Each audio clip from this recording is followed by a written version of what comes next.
You've been taught that holding on is how you keep things, that love means gripping tighter, that security comes from making sure nothing slips away. But if that were true, why does fear still sit quietly in your chest? Why does the thought of loss disturb your peace? Why does the mind stay restless even when everything seems fine? The truth is simple and unsettling at the same time. What is truly yours does not need to be held, and what needs to be forced was never meant to stay. Buddhist teachings have pointed to this for centuries, not with fear or pressure, but with calm understanding. Life moves, everything changes, and peace begins the moment you stop fighting that truth. When you hold lightly, the heart relaxes and the mind becomes clear. You stop guarding life as if it might betray you, and you begin to live it as it is. Control loosens, resistance softens, and something inside you finally exhales. Tonight, as you listen, you may feel that quiet shift begin. The urge to control fades a little. The need to cling loses its urgency. The tension you've been carrying, often without realizing it, starts to dissolve. You begin to see that detachment is not loss, it is trust. Trust that what belongs with you will remain without force. Trust that what leaves was never meant to be imprisoned by fear. This is not about pushing people away or becoming cold and distant. It is about releasing the anxiety that love must be guarded to survive. It is about allowing life to unfold without tightening your grip at every turn. Nothing real is taken by change, and nothing fragile is made strong by force. Hold lightly, because what is meant to stay will stay. Allow your breath to slow. Allow your grip on the world to soften. Allow peace to enter where fear once lived. This is not an ending, it is a return, to ease, to clarity, to freedom. Are you ready to stop holding so tightly and finally rest? Let us begin. Something quiet happens after the first release. Once the grip loosens, a question naturally appears. If I am not holding so tightly, what am I supposed to do instead? If control is not the answer, what takes its place? This is where detachment is often misunderstood, and where its deepest meaning begins to reveal itself. There is a moment when the mind pauses and realizes that letting go did not cause life to collapse. The sun still rose. People still spoke. The world continued to move. That moment opens a door to a deeper truth, one that Buddhism has carried gently across centuries. Detachment is not the act of stepping away from life. It is the act of trusting life enough to stop strangling it. A quiet curiosity starts to grow here. If I am not meant to withdraw, then what is detachment really asking of me? Detachment in its truest form is not distance, it is trust. It is the understanding that reality does not need to be gripped to be meaningful, protected, or preserved. Most people assume detachment means becoming passive, emotionally unavailable, or uninterested in the world. That misunderstanding has kept countless people locked in fear because they believe the only alternative to control is loss. But Buddhism does not teach abandonment of life. It teaches confidence in life. The instinct to hold tightly comes from a belief that things will fall apart without constant effort. The mind assumes that love will disappear if it is not monitored, that happiness will vanish if it is not secured, that stability requires tension. This belief creates a background anxiety that never truly rests. Even in moments of joy, there is a subtle worry that it could end. Detachment does not erase joy. It removes the fear that shadows it. Trusting reality does not mean being careless or indifferent. It means recognizing that life operates on principles far larger than personal control. Seasons change without permission. Bodies age without negotiation. People evolve in directions that cannot be predicted or commanded. Fighting these truths does not stop them. It only creates friction inside the mind. Detachment begins when that resistance softens. When someone practices detachment as trust, they stop asking life to promise permanence. They stop demanding guarantees. Instead, they meet each moment fully, without trying to freeze it in place. This does not make experiences shallow, it makes them vivid. When the mind is no longer obsessed with securing the future, it becomes present enough to actually experience what is happening now. Many people confuse engagement with attachment. They believe that to care deeply means to cling deeply. But care does not require possession. Presence does not require control. You can show up fully without chaining yourself emotionally to outcomes. In fact, trust-based detachment allows for a richer kind of participation because attention is no longer split between living and protecting. Withdrawal happens when someone is overwhelmed or disappointed by life and decides to numb themselves. Detachment happens when someone understands life clearly and no longer needs to brace against it. One is a closing, the other is an opening. Buddhism consistently points toward openness, not retreat. When you stop gripping reality, you begin to notice how much energy was being spent on fear. Fear of change, fear of loss, fear of uncertainty. That energy becomes available again and it transforms into clarity. The mind becomes less reactive. Instead of constantly asking, "How do I keep this?" it begins asking, "How do I meet this honestly?" Trusting reality also means trusting yourself within it. Detachment is not blind faith that everything will be pleasant. It is confidence that you can respond to whatever arises. When you trust your ability to meet life, you no longer need to micromanage it. This is where real strength appears. Not in control, but in adaptability. A detached mind does not collapse when plans change. It adjusts. It does not panic when people disappoint. It learns. It does not cling to comfort as if survival depends on it. It rests in the knowledge that discomfort is temporary. This flexibility is not weakness, it is resilience. Much suffering comes from treating reality like an enemy that must be subdued. Detachment changes that relationship. Reality becomes something to cooperate with rather than fight against. Pain still happens, loss still occurs, but the additional suffering created by resistance fades. You stop arguing with what already is. Trusting reality also means releasing the idea that life owes you a specific shape. When expectations loosen, disappointment loses its sharp edge. This does not make you passive or unmotivated. It makes your actions cleaner. You act because action feels right, not because you are trying to secure emotional safety through results. Detachment allows effort without desperation, love without fear, commitment without possession. You can work hard without tying your identity to success. You can care deeply without demanding permanence. This balance is what Buddhism refers to as the middle way, not clinging, not avoiding, simply engaging with wisdom. When detachment is misunderstood, people fear it will drain life of meaning. The opposite happens. Meaning deepens because it is no longer dependent on permanence. A sunset becomes precious precisely because it will not last. A conversation becomes sacred because it cannot be repeated in the same way. Trusting reality allows you to appreciate moments without trying to imprison them. The mind that trusts reality stops rehearsing disaster. It no longer treats uncertainty as a threat. It sees uncertainty as the natural condition of life. This shift alone reduces immense mental strain. Anxiety thrives on the illusion that certainty is possible if you worry enough. Detachment exposes that illusion. There is also a quiet humility in detachment. It acknowledges that life is larger than personal will. This humility is not humiliation, it is relief. You are no longer responsible for holding the universe together.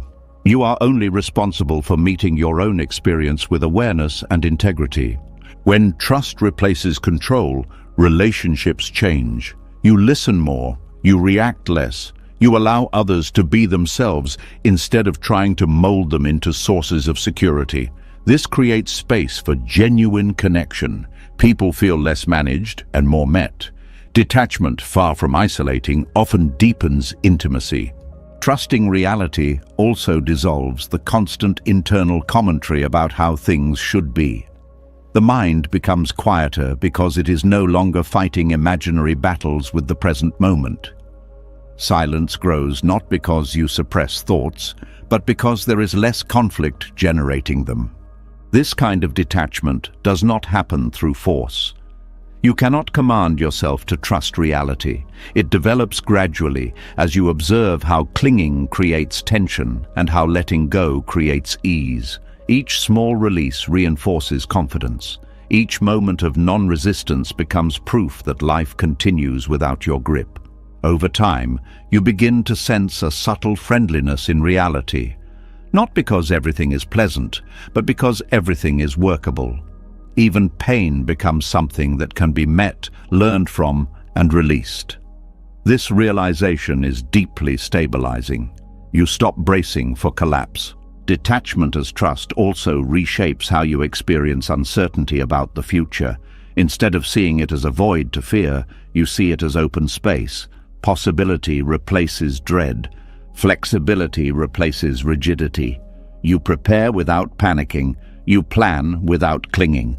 The nervous system responds to this shift. When the mind stops signaling constant threat, the body relaxes. Breathing deepens. Muscles soften.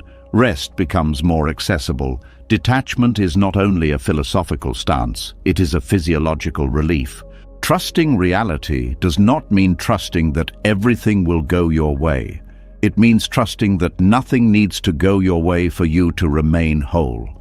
This is the quiet power Buddhism points toward, a power that does not dominate but endures.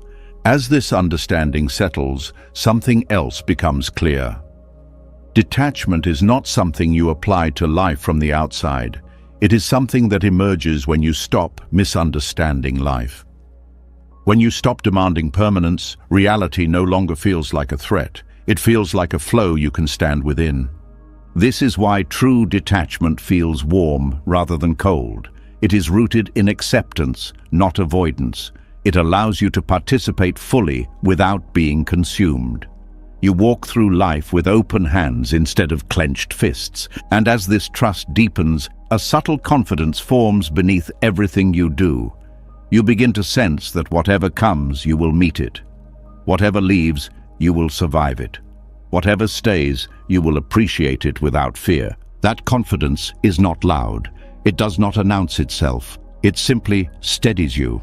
And from that steadiness, life begins to feel less like something you must defend and more like something you can finally live. As the grip softens and the mind grows quieter, something subtle becomes visible. Even without tension, there is a lingering habit that tries to return. A reflex that says, hold on just a little more.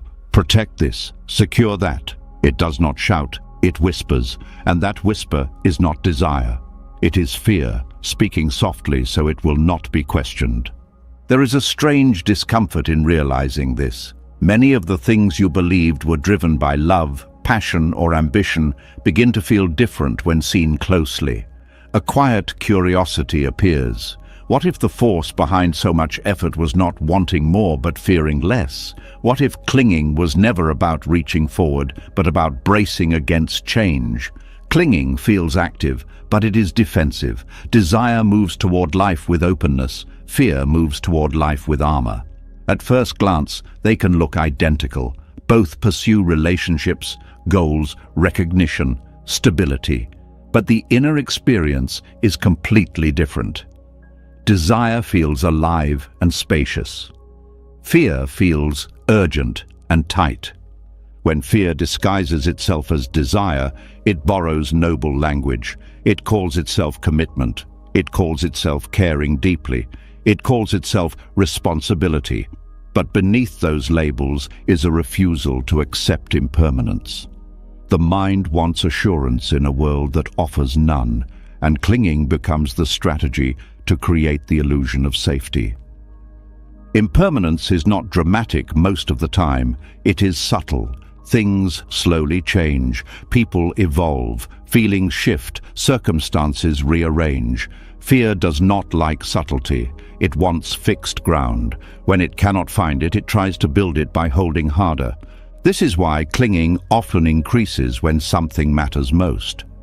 The more meaningful an experience feels, the more fear arises around losing it. Instead of allowing meaning to deepen presence, fear hijacks it and turns it into tension. The mind begins to watch the experience rather than live it. Fear of impermanence does not announce itself clearly.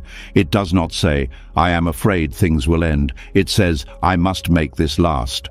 It does not say, "I cannot tolerate uncertainty." It says, "I need a plan." It does not say, "I am afraid of change." It says, "Things should stay this way." This is how fear pretends to be certainty. It adopts confident language. It sounds decisive. It feels convincing. But certainty built on fear is brittle. It cracks under pressure because it is fighting reality instead of working with it. Clinging also distorts motivation. When fear is present, effort becomes compulsive, rest feels dangerous, letting go feels irresponsible. The mind stays busy because stillness would expose uncertainty. This constant activity can look like drive, but it is actually avoidance. Desire does not fear stillness. Desire can pause, fear cannot. Fear needs movement to feel alive. It needs to do something to feel in control. This is why clinging often leads to burnout. The system is always on alert. One of the clearest ways to see fear beneath clinging is to notice the body. When attachment is activated, the body tightens, shoulders lift, jaw clenches, breath shortens. This is not the body of joy. It is the body preparing for threat. Love does not prepare for threat. Love responds to what is present. Fear prepares for what might go wrong. When attachment is fear-based, the mind spends more time rehearsing loss than enjoying connection. This is especially visible in relationships. When fear disguises itself as love, attention turns into monitoring, care turns into checking, support turns into control. The intention may be to protect the relationship, but the effect is tension. The other person feels managed rather than met. Fear-based attachment struggles with change in others. Growth feels dangerous because it introduces uncertainty. Instead of celebrating evolution, fear tries to preserve a familiar version of the person. This is not because of love for who they are now, but fear of losing what felt stable before. Ambition follows a similar pattern. Healthy ambition is curiosity in motion. Fear-based ambition is identity protection. It needs success to confirm worth. It needs progress to avoid feeling replaceable. When ambition is driven by fear, satisfaction never lasts. Each achievement only raises the bar for the next guarantee. This is why clinging rarely brings peace, even when it succeeds. The mind immediately looks for the next thing that could be lost. Fear does not feel safe with success. It only feels temporarily distracted. Clinging also shrinks perception. When fear is active, awareness narrows. The mind becomes obsessed with one outcome, one person, one identity. Everything else fades into the background. Life becomes smaller, even when it appears full. Desire expands awareness. Fear contracts it. This contraction is what makes attachment feel suffocating over time. You are not holding life. Life feels like it is holding you. Another sign of fear beneath clinging is intolerance for uncertainty. When the future is unclear, the mind becomes restless. It seeks answers, predictions, reassurance. It tries to settle discomfort by knowing. But knowing is not always possible. Life does not reveal itself on demand. Fear struggles with this. It would rather cling to a bad certainty than face an open unknown. This is why people sometimes stay attached to situations that cause pain. The pain is familiar. The unknown feels threatening. Clinging can also attach to suffering itself. Stories of loss, resentment, or regret become identities. Letting go feels like betrayal of the past. Fear convinces the mind that holding pain is safer than risking new uncertainty. The tragedy of fear-based attachment is that it sacrifices the present for an illusion of future safety.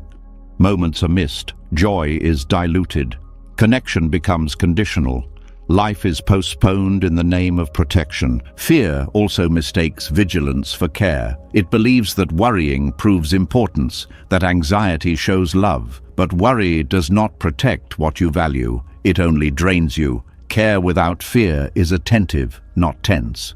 When fear is seen clearly, there is often resistance. The ego does not like to admit vulnerability. It prefers to see itself as strong, committed, disciplined. Acknowledging fear feels like weakness, but denying fear gives it control. Understanding fear does not mean obeying it. It means recognizing its presence without letting it dictate behavior. This is where detachment deepens. You stop acting from panic. You begin responding from awareness. As this awareness grows, clinging loses its justification. The mind sees that holding tighter does not stop change. It only increases suffering.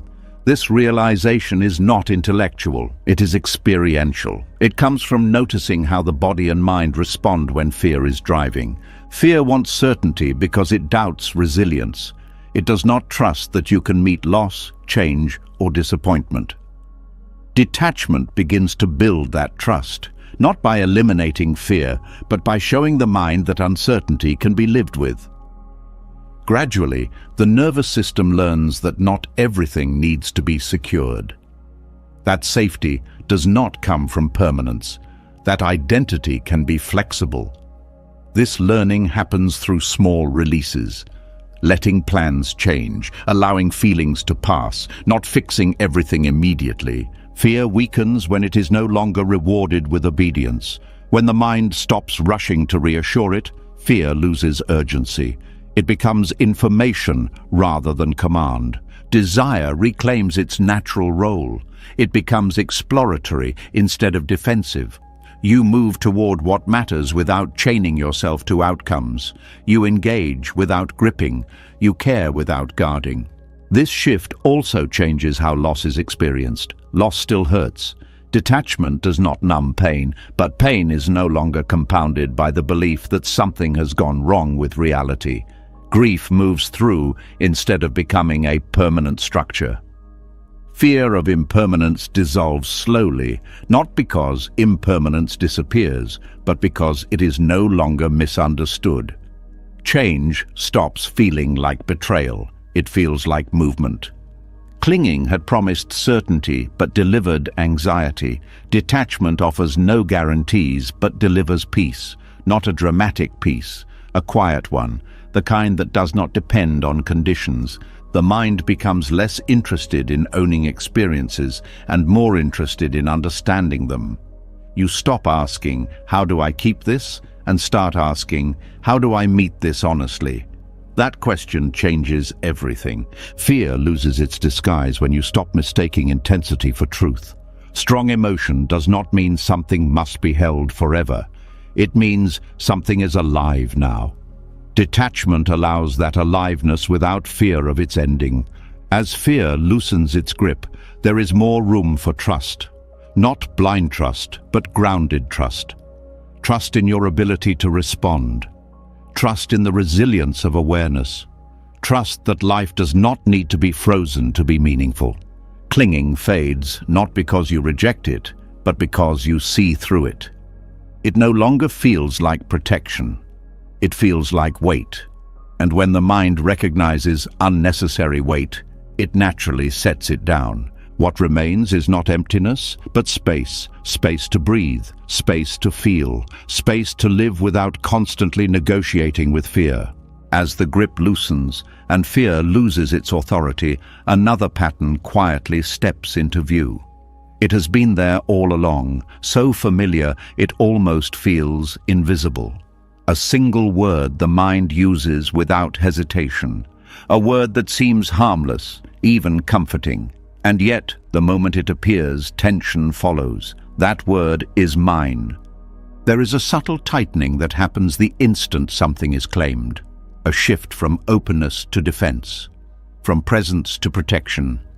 Curiosity stirs here because this tension does not come from loss. It appears before anything has gone wrong. Ownership feels natural, it feels practical, it feels necessary for survival, but beneath that practicality Something sharp hides. The moment something becomes mine, the mind changes its posture. It no longer meets reality. It guards against it. The idea of ownership creates a boundary between self and world. On one side is what is considered me and mine. On the other side is everything else. That division may seem harmless, but it quietly reshapes perception. Once the line is drawn, the mind must defend it. And defense always requires vigilance. Ownership is not just about objects. It extends to people, roles, beliefs, opinions, achievements, and even suffering. The mind claims experiences the same way it claims possessions. This is mine. This defines me. This must not be threatened. And with each claim, inner conflict grows. The violence of ownership is not loud. It does not always look like anger or aggression. Often it looks like worry. It looks like comparison. It looks like resentment. It looks like fear disguised as responsibility. The mind begins to scan for threats that did not exist before the claim was made. Before ownership, there is enjoyment. After ownership, there is anxiety. Before ownership, there is appreciation. After ownership, there is fear of loss. This shift happens so quickly it is rarely noticed.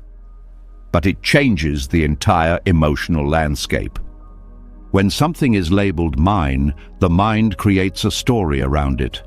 That story includes potential enemies, anyone who might take it, anything that might damage it, any change that could weaken it. Reality itself becomes suspicious. This is how ownership invents conflict. It turns neutral circumstances into threats. It turns other people into competitors. It turns time into an enemy. Aging becomes an attack. Change becomes a betrayal. Uncertainty becomes a danger.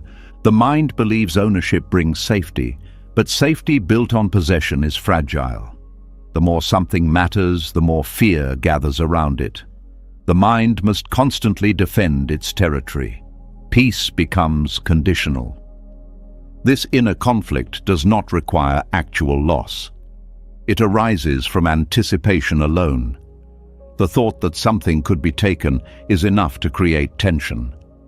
The nervous system responds as if danger is already present. Ownership also reshapes identity. When something is mine, it becomes part of who I think I am. Losing it no longer feels like losing an object. It feels like losing myself. This is where fear intensifies. The mind is no longer protecting something external. It is protecting its image. This is why criticism hurts more when identity is involved, why challenges feel personal, why disagreement feels threatening. Ownership of ideas creates enemies out of differing perspectives. The mind must be right because being wrong feels like annihilation. Even positive traits can become violent when owned.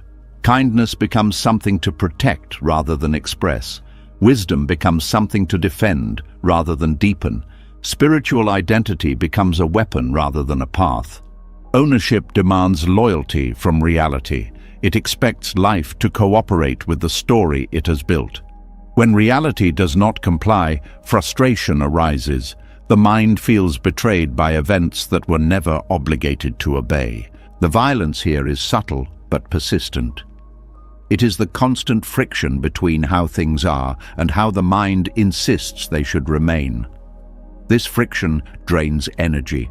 It keeps the system in a low-level state of stress. Relationships suffer deeply under ownership. When people are claimed, expectations form. Roles harden. Freedom shrinks. Love becomes conditional. The other person is no longer met as they are, but measured against what they provide. Ownership turns affection into obligation, care into entitlement, presence into duty. And when those expectations are not met, resentment follows. Conflict appears not because love disappeared, but because possession replaced connection. Even self-ownership creates conflict.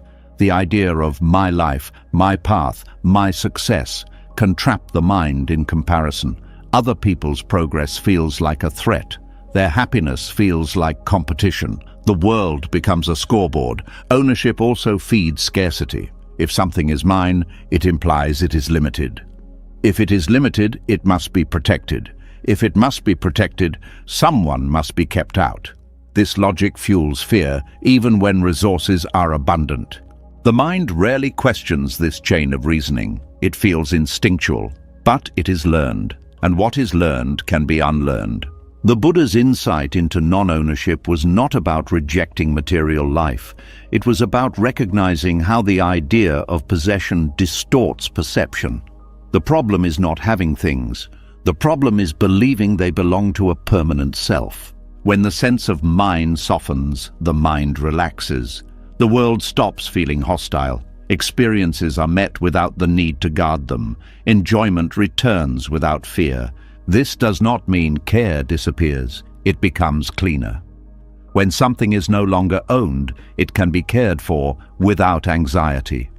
Responsibility remains, but obsession fades. Non-ownership also changes how loss is experienced. Loss still hurts, but it does not shatter identity. Grief moves through instead of becoming a permanent wound.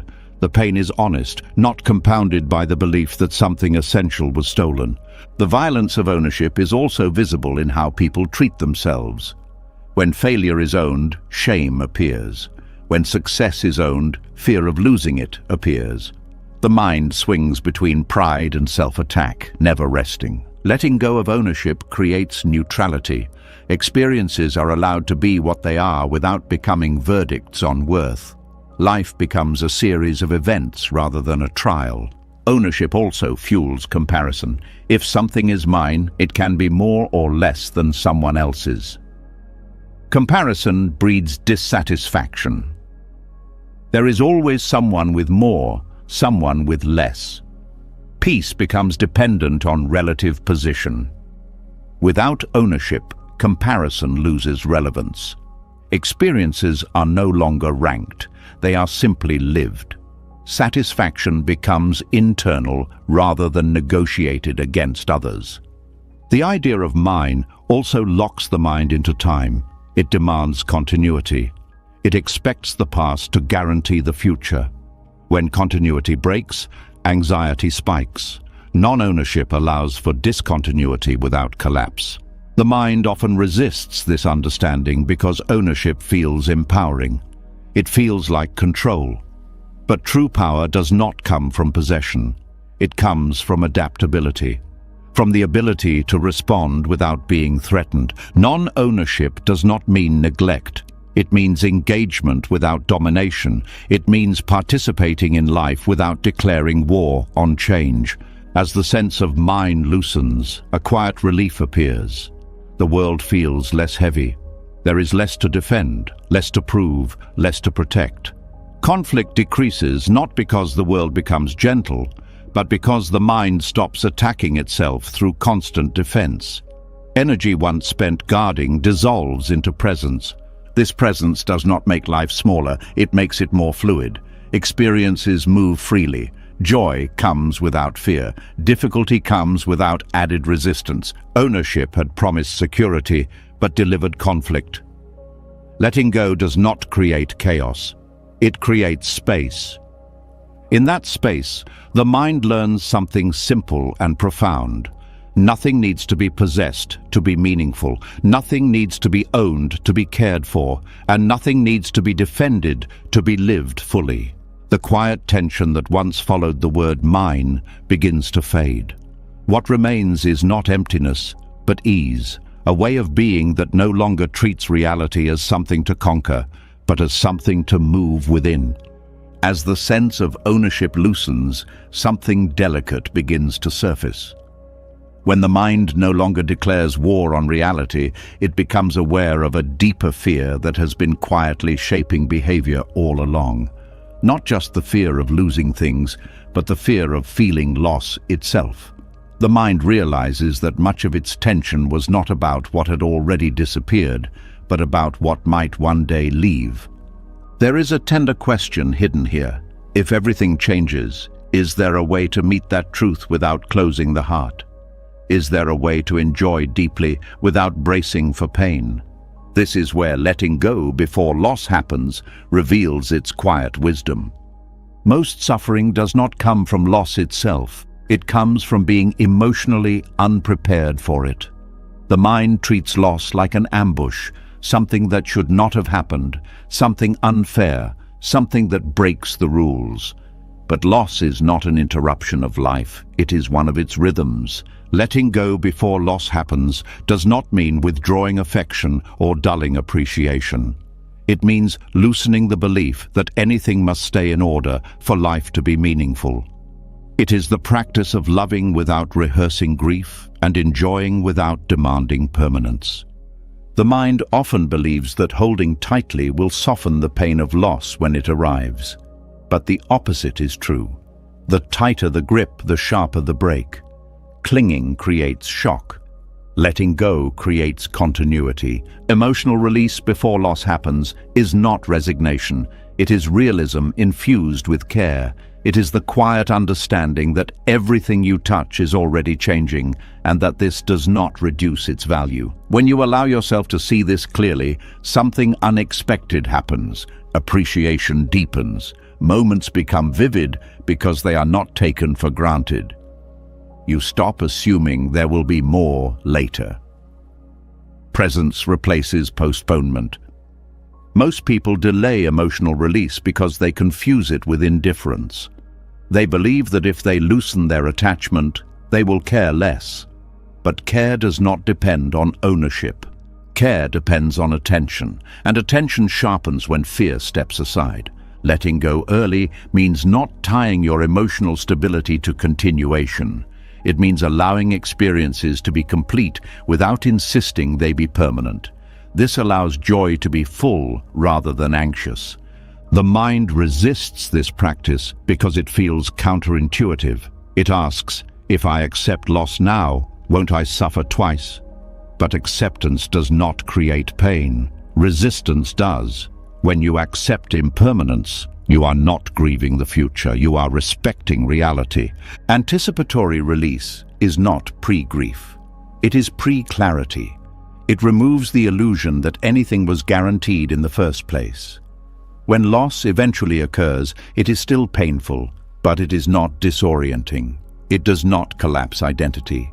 One of the most profound shifts that happens with early letting go is the reduction of fear-based behavior. When you are no longer trying to protect yourself from future pain, you stop making choices rooted in avoidance. You stop shrinking your life to feel safe. Many people unconsciously limit joy because they fear losing it. They hold back from loving fully, from committing deeply, from celebrating openly. Letting go before loss happens removes this hesitation. You give yourself permission to be alive. This practice also changes how memory works. Instead of clinging to the past to preserve what is gone, you allow memories to flow naturally. They become warm rather than sharp. Gratitude replaces longing. The nervous system benefits from this shift. When you stop treating loss as catastrophe, the body relaxes. It no longer stays on constant alert. Emotional resilience increases because the system trusts that pain can be felt without breaking. Letting go early also teaches the mind how to release without collapse. It becomes familiar with the sensation of opening the hand. When loss arrives, the gesture is known. There is less panic, less grasping, less internal violence. This does not make loss easy, nothing does, but it makes loss honest. Pain moves through instead of becoming trapped. Tears flow instead of hardening into bitterness. Another subtle benefit of early letting go is freedom from emotional bargaining. The mind stops negotiating with reality. It no longer promises good behavior in exchange for stability. It stops asking life to stay the same. This frees enormous energy. Energy once spent on fear becomes available for creativity, connection, and care.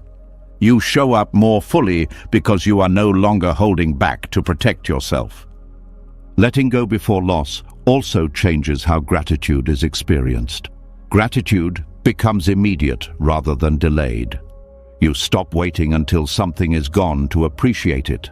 Appreciation becomes a living practice instead of a retrospective one. This is not a mental trick, it is a way of seeing. When you know something is not owned, you pay attention. You notice textures, tones, small gestures. Life becomes detailed again. Early release also softens regret. When experiences end, there is less sense of unfinished business. You were present. You did not postpone love. You did not assume later. This brings peace even in grief. The mind often fears that letting go will make it passive, but letting go actually sharpens engagement. When you are not clinging, you respond more accurately. You are less distracted by fear and more attuned to what is needed now. This practice also reduces resentment. When loss is accepted as part of life, the mind stops searching for someone to blame. There is sadness, but not hostility. Pain does not turn into bitterness. Letting go before loss happens also dissolves the habit of emotional hoarding. You stop saving love for later. You stop rationing joy. You stop waiting for perfect conditions. This creates a sense of abundance that does not depend on outcomes. Even when things end, life feels full rather than depleted. The fear that early release will numb emotion is unfounded. What numbs emotion is resistance. Allowing impermanence keeps the heart open. The heart closes when it is trying to defend itself. This approach also changes how endings are experienced. Endings become transitions rather than failures. They still carry sadness, but not humiliation, not shame, not collapse. The mind learns that it can survive endings without self-punishment. This confidence reduces fear across all areas of life. You become more willing to try, to love, to risk. Letting go before loss happens also encourages humility. It reminds you that nothing was owed, that every experience was a gift, not a contract. This humility is not smallness, it is grace. As this understanding deepens, you stop asking life to be predictable. You allow it to be alive. You meet moments as visitors rather than possessions. This does not reduce commitment, it purifies it. You commit without demanding control. You care without insisting on permanence. You love without chaining.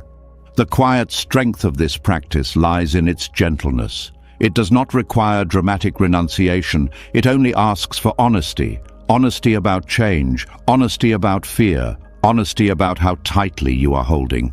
Over time, the habit of early release becomes natural. You notice attachment forming and soften it. You notice fear rising and breathe with it. You do not wait for loss to teach you.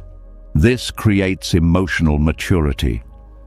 You are no longer surprised by change. You are not shocked by endings. You are not destroyed by loss. What remains is a steady openness, a willingness to be touched by life without needing to trap it, appreciation without anxiety, love without preconditions.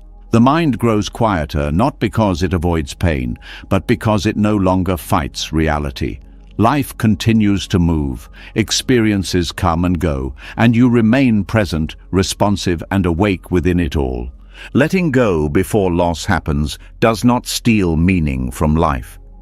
It reveals it. As the habit of releasing before loss settles into the body, a quiet misunderstanding often surfaces. The mind begins to wonder whether this softness means becoming distant, whether letting go will slowly turn the heart cold.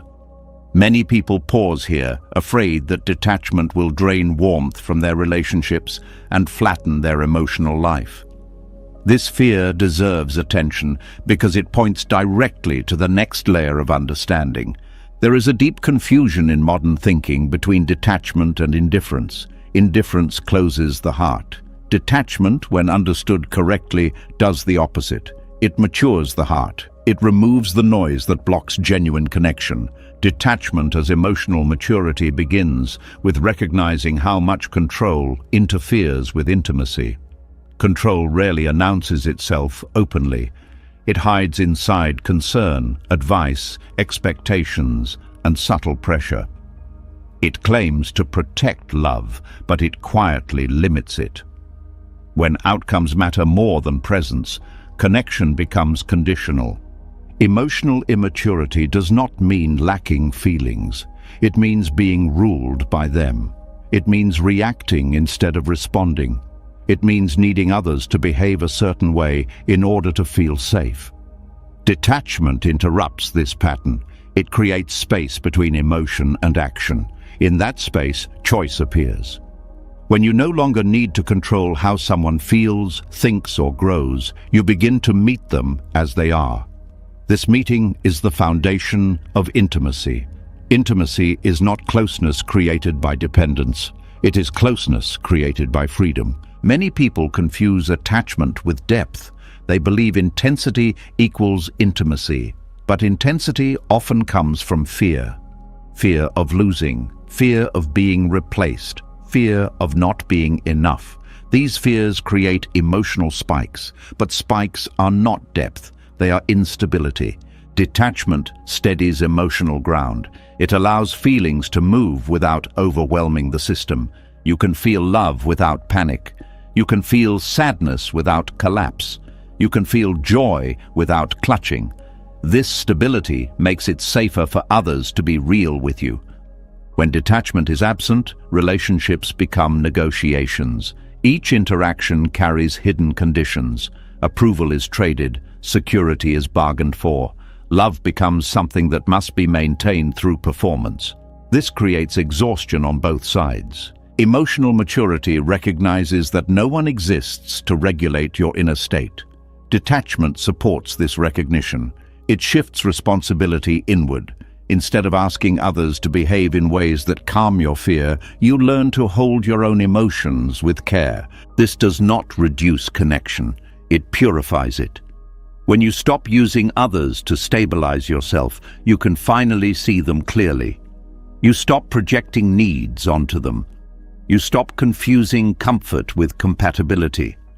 Detachment also removes the urgency that suffocates intimacy.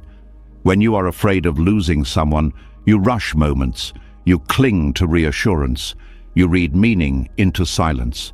The relationship becomes tight. Detachment loosens this grip, time slows down. With detachment, listening deepens. You are no longer listening for confirmation or threat. You listen to understand. This alone transforms connection. People feel seen rather than evaluated. Emotional maturity also involves allowing others to experience discomfort without rushing to fix it. Control often masquerades as help. It says, "I can't stand to see you struggle," but underneath is often the truth. "I can't stand how your struggle makes me feel." Detachment allows you to stay present without intervening unnecessarily. This does not mean withholding support. It means offering support without attachment to outcomes. You help because it feels right, not because you need a specific result to feel okay. Detachment changes how conflict is handled. When you are not attached to being right, arguments soften. Defensiveness decreases. You can acknowledge mistakes without losing self-worth. You can disagree without turning the other person into an enemy. Coldness avoids conflict. Detachment engages it calmly. It does not shut down. It stays open without being reactive. This creates safety. Safety allows honesty. Honesty deepens intimacy. Another sign of emotional maturity through detachment is respect for boundaries. Control ignores boundaries. It believes love entitles access. Detachment understands that closeness does not require invasion. It honors space without interpreting it as rejection. This respect allows relationships to breathe. People are more likely to stay when they are not being held hostage by expectations. Freedom strengthens bonds more than obligation ever could. Detachment also dissolves emotional manipulation, both conscious and unconscious. When you are not dependent on specific reactions, you stop using guilt, silence, or intensity to get your needs met. Communication becomes clearer. Needs are expressed directly rather than acted out. The heart remains warm because it is no longer armored. Control hardens the heart. Detachment softens it. it allows vulnerability without collapse. You can open without demanding protection. Emotional maturity also involves accepting that others cannot meet all needs. Control demands completeness. Detachment accepts limitation. This prevents disappointment from turning into resentment. When expectations loosen, appreciation grows. You notice what is offered rather than obsessing over what is missing. Gratitude replaces comparison. Presence replaces evaluation. Detachment also supports emotional consistency. Instead of swinging between closeness and withdrawal, you remain steady. This steadiness builds trust. People feel they can rely on you because your mood is not constantly tied to their behavior.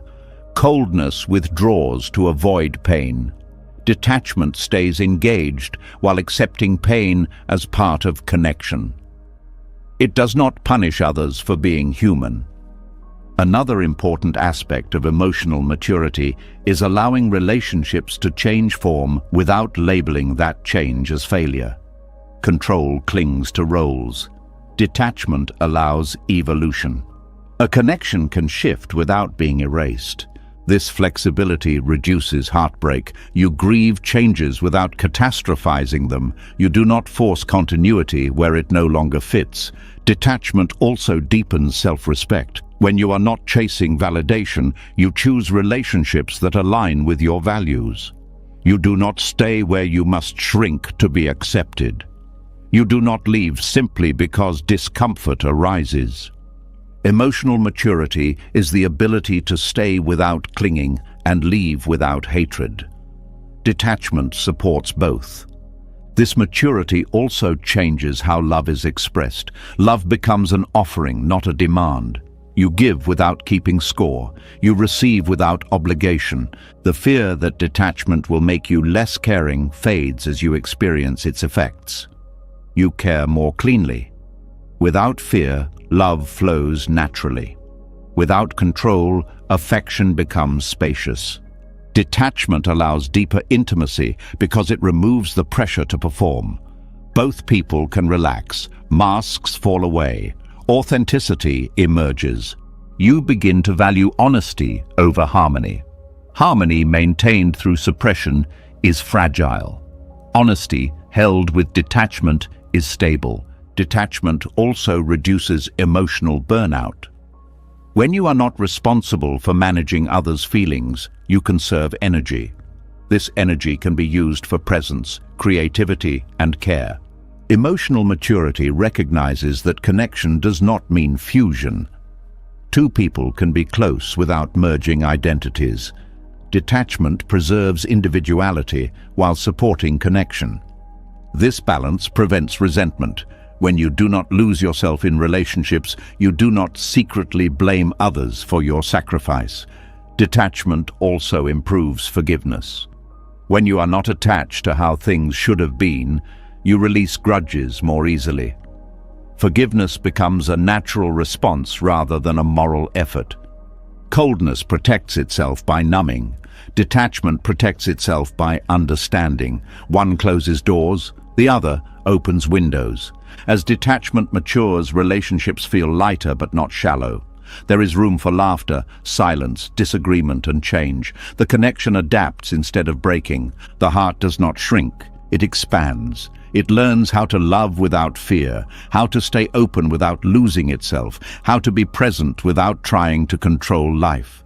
This is emotional maturity, not the absence of feeling, but the presence of wisdom within feeling, not distance but clarity, not coldness but warmth that no longer burns.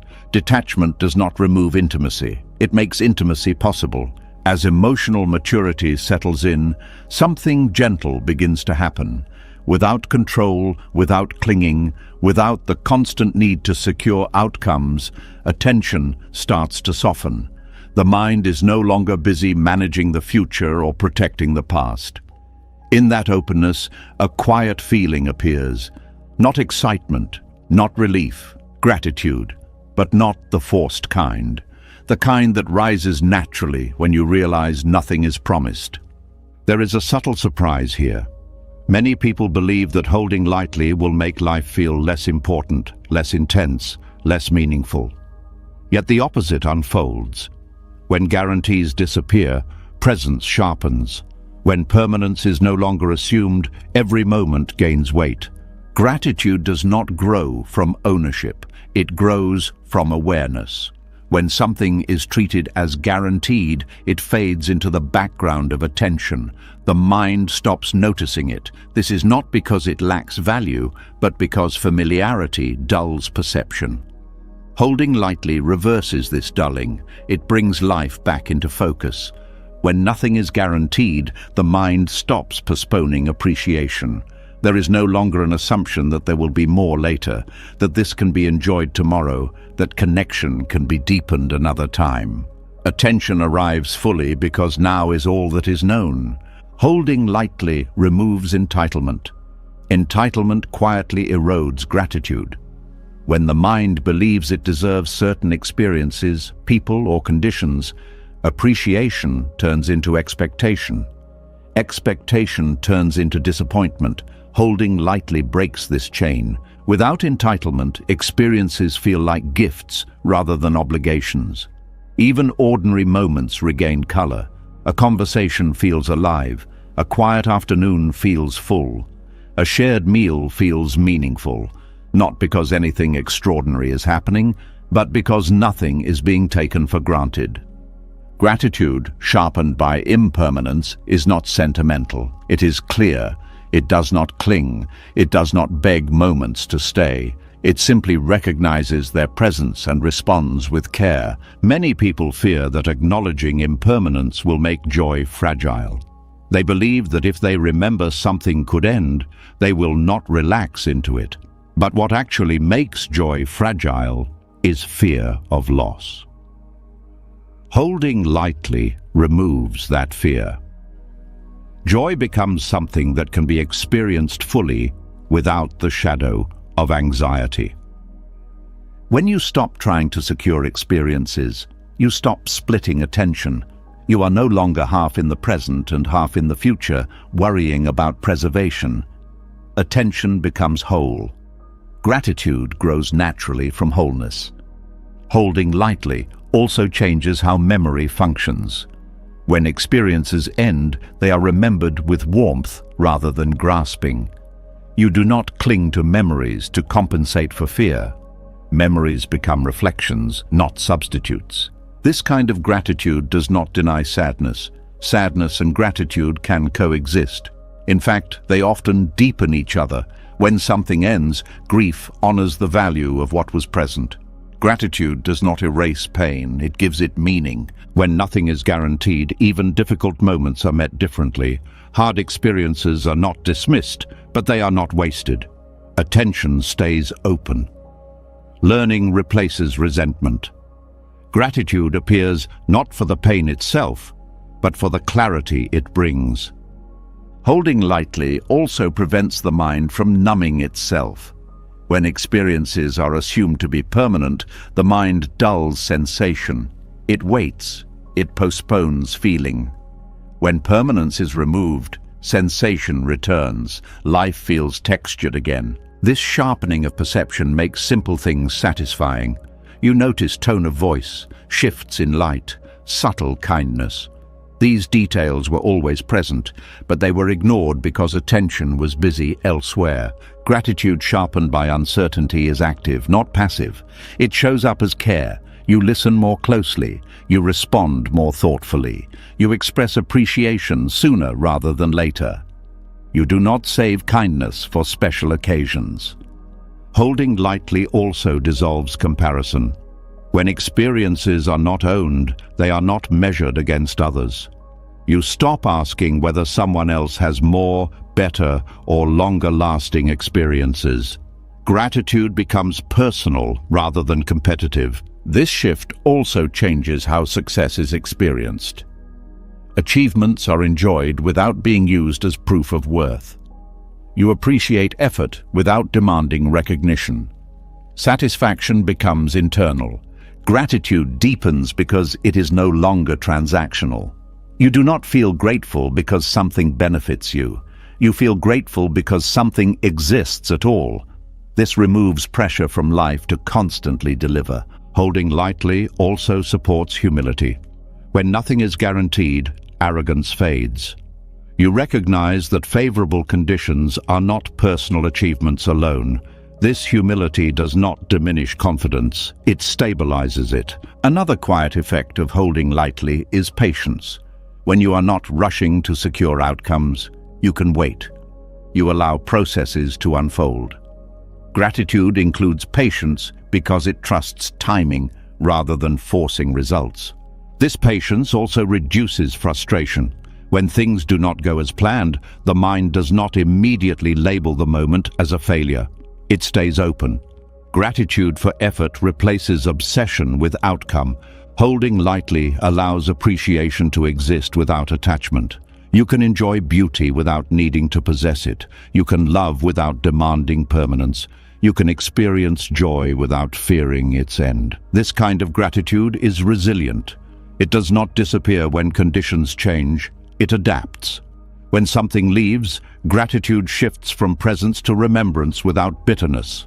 Holding lightly also transforms routine. Repetition no longer breeds boredom. It breeds familiarity, infused with attention. You notice variation within sameness. Life stops feeling mechanical. When nothing is guaranteed, even the body is appreciated differently. Sensations are noticed. Health is valued without panic. Aging is acknowledged without despair. Gratitude replaces denial. This perspective also reduces impatience with others. When you understand that nothing is promised, you stop demanding perfection. You become more forgiving. Gratitude for effort replaces criticism for flaws. Holding lightly changes how time is experienced. Time feels less like something slipping away and more like something passing through. You stop chasing moments and start inhabiting them. Gratitude, sharpened by impermanence, also encourages expression. You say what matters sooner. You show appreciation openly. You do not assume there will be another chance. This does not create urgency born of fear. It creates clarity born of awareness. You act because it feels true, not because you are panicking about loss. Holding lightly also frees joy from conditions. Joy no longer depends on how long something lasts. A short moment can be complete. A brief connection can be meaningful. This is why gratitude deepens rather than weakens when certainty is removed. Certainty dulls attention. Uncertainty sharpens it. Gratitude also becomes less performative. You stop trying to feel grateful because you should. Gratitude arises naturally when the mind is present. Holding lightly also softens disappointment. When expectations are loose, outcomes do not crush the heart. Gratitude for effort, learning, and experience remains even when results differ. This allows you to keep engaging with life without becoming cynical. Cynicism often grows from repeated disappointment paired with rigid expectation. Holding lightly dissolves this pattern. Gratitude, sharpened by impermanence, also nurtures contentment. Contentment does not mean settling. It means recognizing sufficiency within the present moment. Holding lightly allows ambition to coexist with gratitude. You strive without resentment. You aim without entitlement. You appreciate progress without demanding completion. As this way of seeing deepens, life feels fuller without being heavier. Moments carry weight, but not burden. Attention stays open. Appreciation stays alive. Gratitude becomes less about saying thank you and more about how you live. It shows up in care, patience, presence, and respect. When nothing is guaranteed, nothing is wasted. Every experience contributes. Every moment matters. Holding lightly does not weaken gratitude. It reveals it. Gratitude was never meant to grow from security. It grows from awareness, and awareness sharpens when the hands are open. As gratitude sharpens and attention stays open, another belief quietly starts to wobble. A belief so familiar, it often goes unquestioned. The idea that stability is something you can achieve and then keep. that if you just arrange life correctly, hold the right things close, and protect what matters, everything will finally settle. This belief feels comforting. It promises rest. But underneath, it carries tension. There is a subtle unease here, because deep down you already know the truth. Nothing has ever stayed still for long, yet the mind keeps trying. Attachment is built on the hope that movement can be stopped, that change can be managed, that life can be fixed into a safe shape. This hope is understandable, but it is also the source of quiet suffering. Life is not designed to hold still. It moves by nature, and when movement is resisted, growth suffocates. Stability, as most people imagine it, is an illusion. It suggests a final state where nothing important shifts, where effort can end, where uncertainty disappears. But life has never offered such a state. Even moments that feel stable are only pauses within motion. The body changes breath by breath. Thoughts rise and fall. Relationships evolve. Circumstances rearrange. Movement is not a disruption of life. It is life. Attachment tries to deny this. It treats movement as a problem to solve. When something feels good, attachment wants to freeze it. When something feels bad, attachment wants to eliminate it permanently. In both cases, it is fighting the same force: change. This fight creates tension because it asks the impossible. The mind tightens around experiences, roles, identities, and plans, hoping to make them solid. But solidity does not exist in the way attachment imagines. Everything is temporary, fluid, responsive. When attachment freezes life, it does not stop movement. It only stops participation. Growth continues underneath, but the mind becomes rigid. This mismatch creates suffering. Life keeps moving, but the self refuses to move with it. This is why attachment often leads to stagnation, not because life stops offering opportunities, but because the mind refuses to release outdated structures. Old identities linger past their usefulness. Old stories shape new moments. The present is filtered through the past. Growth requires movement. It requires letting go of what no longer fits. Attachment resists this letting go. It confuses familiarity with safety. Even when a situation is painful, attachment may cling simply because it is known. The illusion of stability is especially powerful when things are going well. Comfort makes attachment subtle. It whispers that this arrangement should last, that effort is complete, that vigilance can relax. But beneath that whisper is fear, fear of losing what feels secure. This fear motivates control. Control tries to manage movement. It schedules, plans, predicts, and monitors. Planning itself is not the problem. The problem arises when planning becomes a substitute for trust, when flexibility disappears. Attachment-based stability depends on conditions remaining favorable. When conditions change, anxiety spikes. The mind scrambles to restore the old order. It resists adaptation. This resistance is what suffocates growth. Growth is uncomfortable because it involves uncertainty. It asks you to step beyond what is known. Attachment avoids this discomfort by insisting on sameness. It narrows possibility to preserve familiarity. This narrowing can happen in subtle ways. You stop exploring new interests because the old ones define you. You stop questioning beliefs because they feel like anchors. You stop listening deeply because you already know how things should be. Life responds to this rigidity with pressure. Circumstances shift. Challenges arise, not as punishment, but as correction. When growth is resisted internally, it arrives externally. Attachment interprets this pressure as threat. It doubles down on control. The cycle tightens, stress increases, joy fades. The illusion of stability also distorts time. The mind fixates on maintaining a moment rather than inhabiting it. Presence is sacrificed for preservation. You are no longer living the experience. You are guarding it. This guarding drains vitality. Energy flows when movement is allowed. It stagnates when movement is blocked. Emotional numbness often follows prolonged attachment. Not because life is dull, but because the mind is constricted. Attachment suffocates growth by limiting response. When change occurs, a flexible mind adapts. An attached mind resists. Resistance consumes energy that could have been used for learning, creativity, or connection. This is why attachment often leads to burnout. The effort to keep things the same is exhausting. Life requires constant adjustment. Refusing adjustment creates friction. The illusion of stability also affects self-image. When you attach to who you think you are, growth feels threatening. New interests feel like betrayal. Mistakes feel like identity collapse. Learning becomes risky. A flexible identity allows evolution. An attached identity freezes development.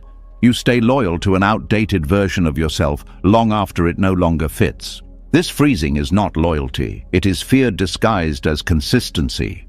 Attachment also interferes with emotional growth. Feelings are meant to move. Sadness passes, joy passes, anger passes. When emotions are suppressed or clung to, they stagnate. Suppressed emotions harden. Clung to emotions overwhelm. Movement allows integration. Feelings are processed by being felt and released. Attachment interrupts this natural cycle. Emotional patterns repeat because they are never allowed to complete. The illusion of stability is often reinforced by culture. Success is framed as arrival.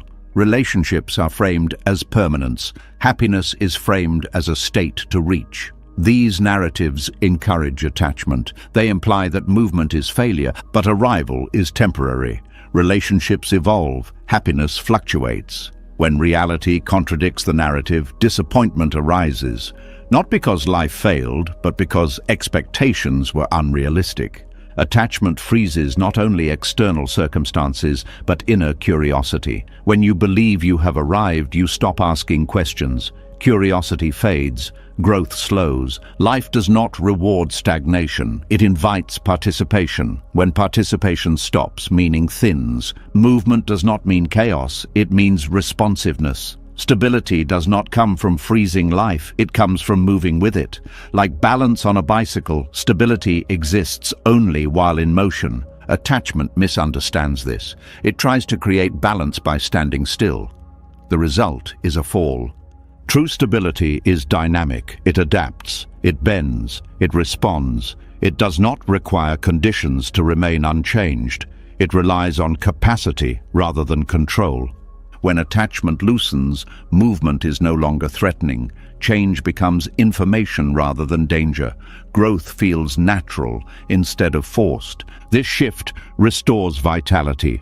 Energy returns because it is no longer blocked. Creativity awakens. New possibilities appear. Attachment suffocates growth because it clings to outcomes. Growth cares about process. Outcomes shift. Process continues. This is visible in learning. When attached to being competent, mistakes are avoided. Growth stalls. When detached from image, mistakes become teachers. Attachment also limits compassion. When attached to how others should be, their growth feels inconvenient. Detachment allows you to support change rather than resist it.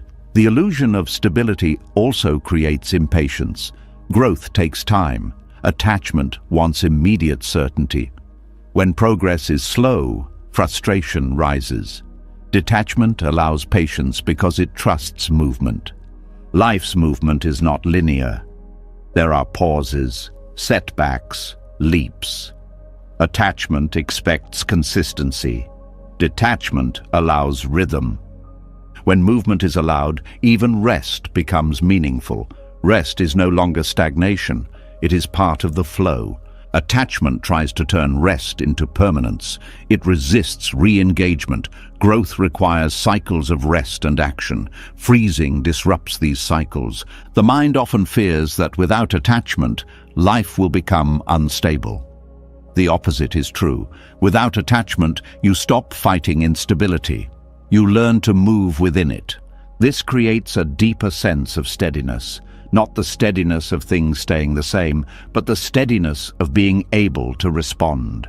As this understanding settles, the illusion of stability loses its grip. The mind no longer seeks to freeze moments, it allows them to pass.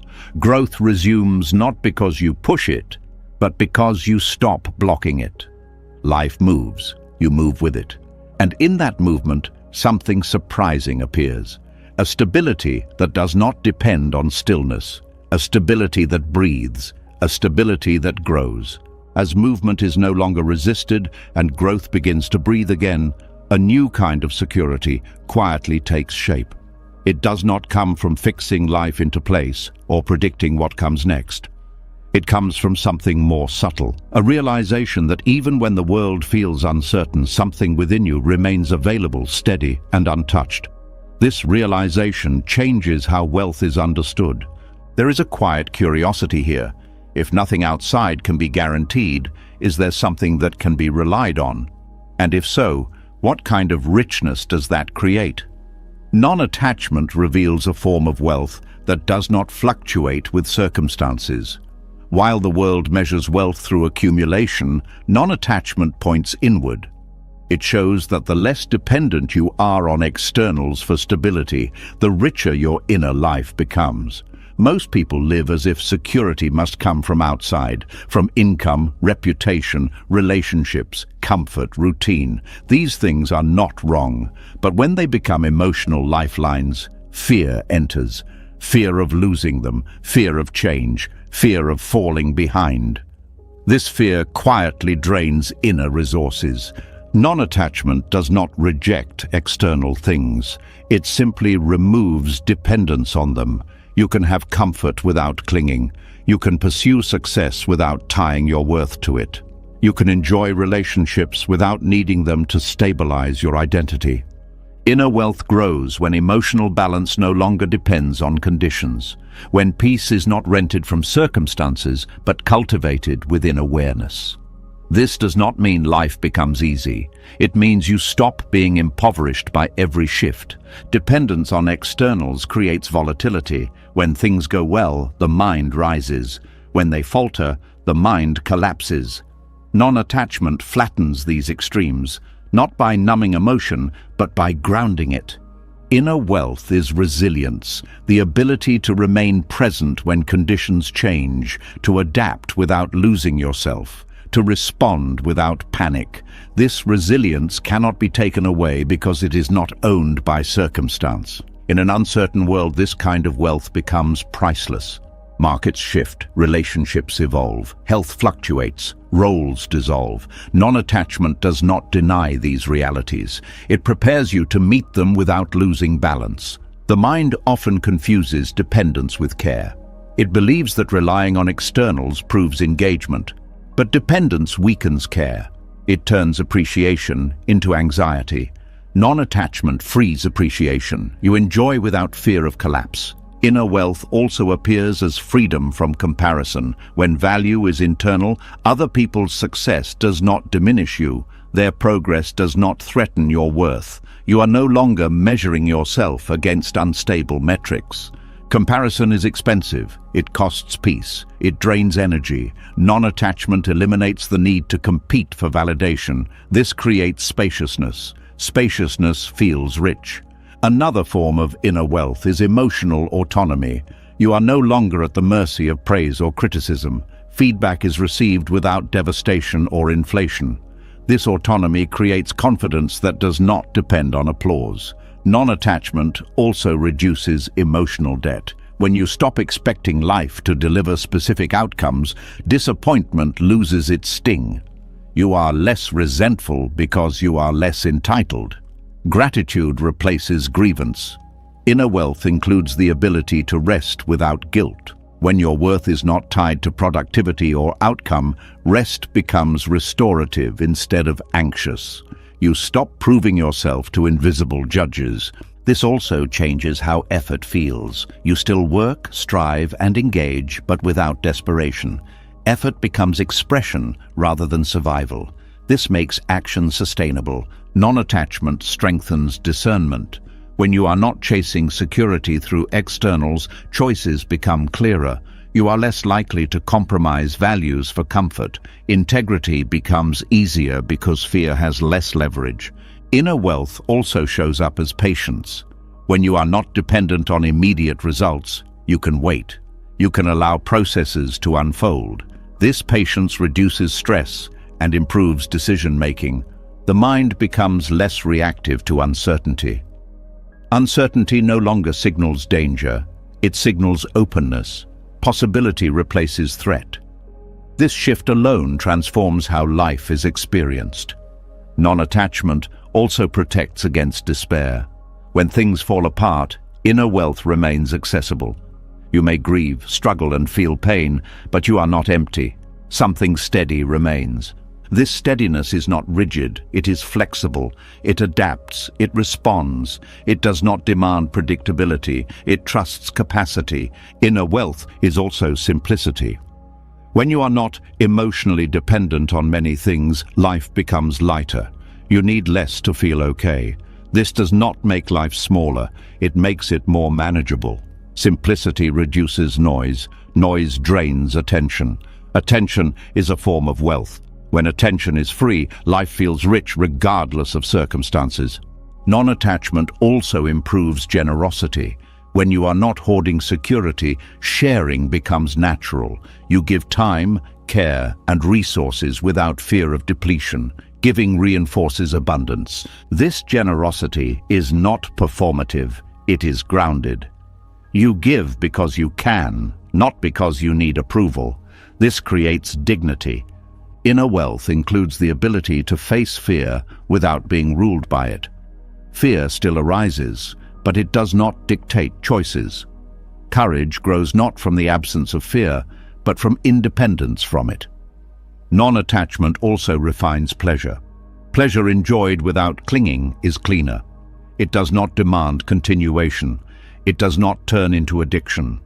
You savor without needing more.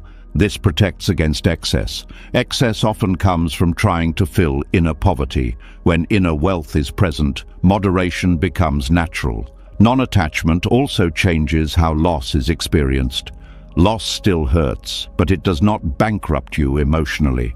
You recover faster because you were not invested beyond capacity. This recovery is not denial, it is resilience. You feel pain without drowning in it. Inner wealth also includes clarity of purpose. When you are not chasing security through status or accumulation, you are freer to pursue what matters. Meaning replaces survival. This clarity reduces confusion. Confusion is expensive. It wastes time and energy. Non-attachment simplifies direction. Non-attachment also deepens trust. Not blind trust in outcomes, but trust in response. You trust your ability to navigate whatever arises. This trust creates calm. Calm is a form of wealth. It allows better thinking, deeper connection, and wiser action. Calm cannot be bought or stolen. Inner wealth also supports gratitude without dependency. You appreciate what you have without fearing its loss.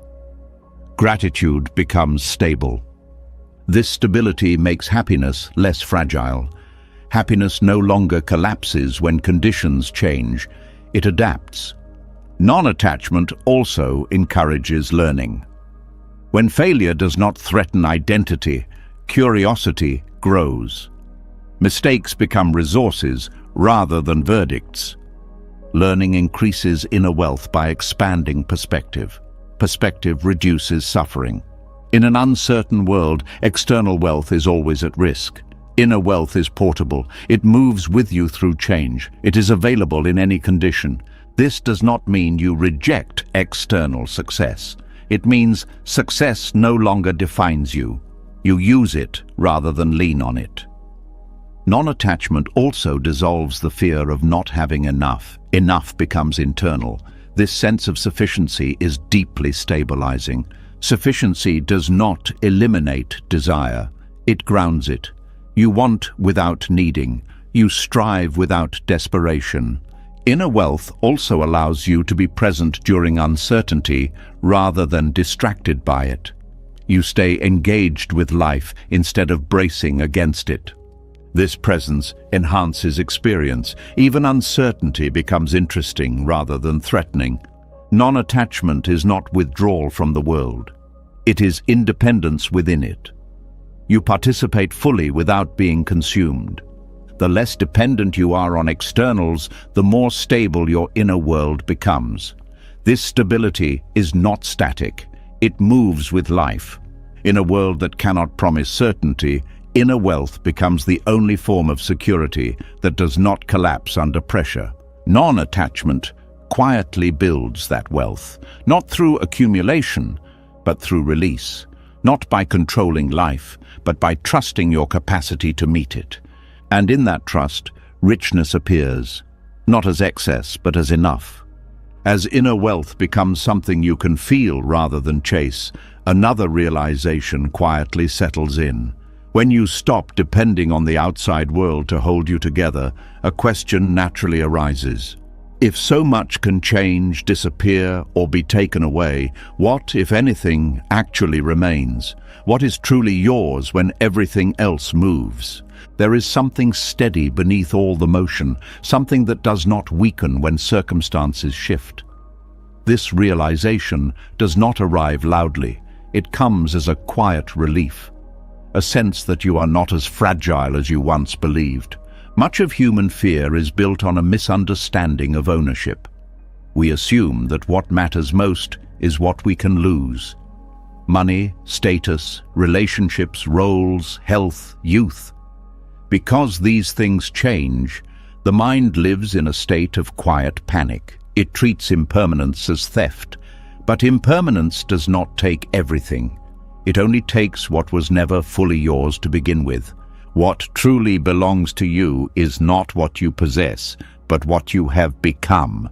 Wisdom cannot be taken by circumstance. It grows through experience, reflection, and honesty. Once earned, it does not disappear when conditions change. Even when memory fades or strength weakens, the way wisdom shapes perception remains. It influences how you meet each moment, regardless of what that moment contains.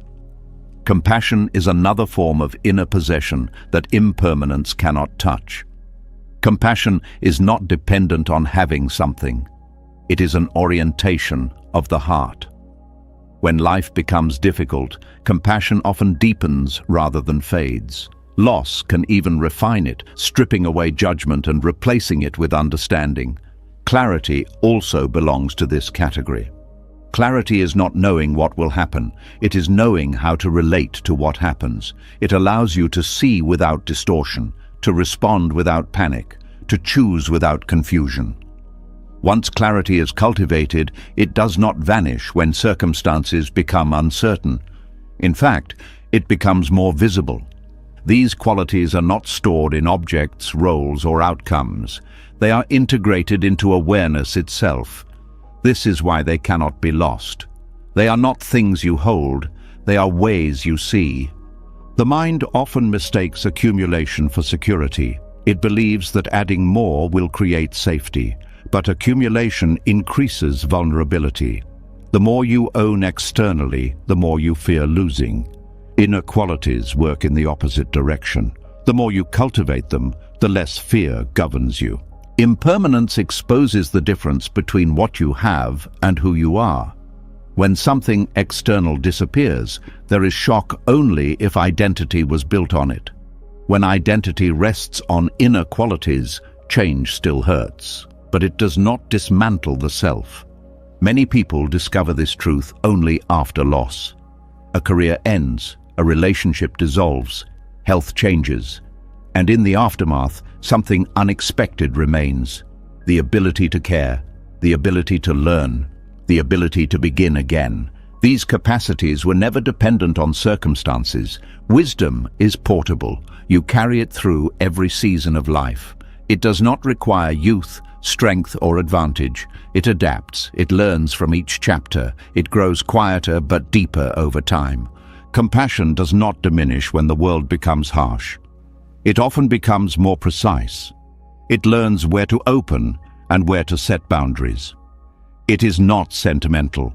It is grounded. Clarity does not guarantee comfort. It guarantees honesty. It allows you to see what is actually happening rather than what fear predicts. This alone reduces suffering. These qualities also compound. Wisdom supports compassion. Compassion refines clarity. Clarity strengthens wisdom. They form a stable inner structure that does not depend on external reinforcement. When you recognize this, fear of loss begins to soften. You still care about what changes. You still grieve what ends. But you no longer feel erased by it. You understand that something essential remains intact. This understanding changes how you relate to success. Success becomes an experience rather than a definition. You enjoy it without using it to prop up identity. When it passes, you do not collapse. It also changes how you relate to failure. Failure becomes information rather than a verdict. It does not destroy self-worth because worth was never outsourced to outcomes. Impermanence stops feeling like a threat when you know what cannot be taken. It becomes a teacher. It clarifies priorities. It strips away what was never essential. The mind often fears emptiness. But what it fears is not emptiness. It fears the loss of false supports. When those supports fall away, what remains is not nothing. It is what was always there beneath the noise. Inner qualities are developed through engagement, not avoidance. Wisdom grows through facing difficulty. Compassion grows through vulnerability. Clarity grows through attention. These processes cannot be undone by external change. This is why non-attachment does not create detachment from life. It creates detachment from illusion. The illusion that identity depends on conditions. The illusion that security comes from permanence. When this illusion dissolves, life feels lighter. Not because nothing matters, but because what matters is no longer at risk in the same way. What truly belongs to you also includes your capacity for presence. Presence cannot be stolen. Even in confinement, illness, or loss, presence remains accessible. It is the simplest and most profound possession. Presence allows you to meet whatever arises without being consumed by it. It anchors experience. It does not require improvement or protection. The mind often overlooks presence because it is too busy protecting symbols of self. When those symbols fall away, presence becomes visible again. Another quality that cannot be lost is integrity. Integrity is alignment between values and action. It does not depend on recognition. It does not require success. It remains available in every circumstance. Integrity creates self-respect. Self-respect stabilizes the inner world. When self-respect is intact, external validation loses power. Courage is also an inner possession that impermanence cannot touch. Courage is not confidence that things will go well. It is willingness to face whatever comes. Courage often strengthens through hardship. Patience belongs here as well. Patience is not passive waiting. It is the ability to remain steady without forcing outcomes. It deepens with time and experience. These qualities form a quiet foundation. They are not flashy. They do not announce themselves, but they carry you through change. The fear that life will take everything is rooted in misunderstanding. Life takes forms, not essence. It takes circumstances, not capacity. When this is seen clearly, attachment loosens naturally. There is less urgency to hoard experiences, less panic about endings, less obsession with control. You still participate, you still care, but you no longer confuse temporary arrangements with permanent identity. This understanding also changes how you view others. You stop defining people by their roles, success, or behavior. You recognize their deeper qualities. This fosters respect and patience. When someone loses status or health, you do not see them as diminished. You see what remains: their humanity, their capacity for care, their awareness. This perspective reduces judgment. Judgment often comes from fear of losing one's own position. When inner worth is stable, comparison loses relevance. What truly belongs to you also includes the lessons you have integrated. Life may repeat patterns, but learning remains. Even if memory fades, the shape of understanding influences behavior. Impermanence may take sharpness of mind, but it cannot take the gentleness that understanding leaves behind. It cannot take the way wisdom softens reactions. This is why elders often carry depth even when abilities decline. Something essential remains. Knowing this allows you to age, change, and adapt without despair. You do not cling to past versions of yourself.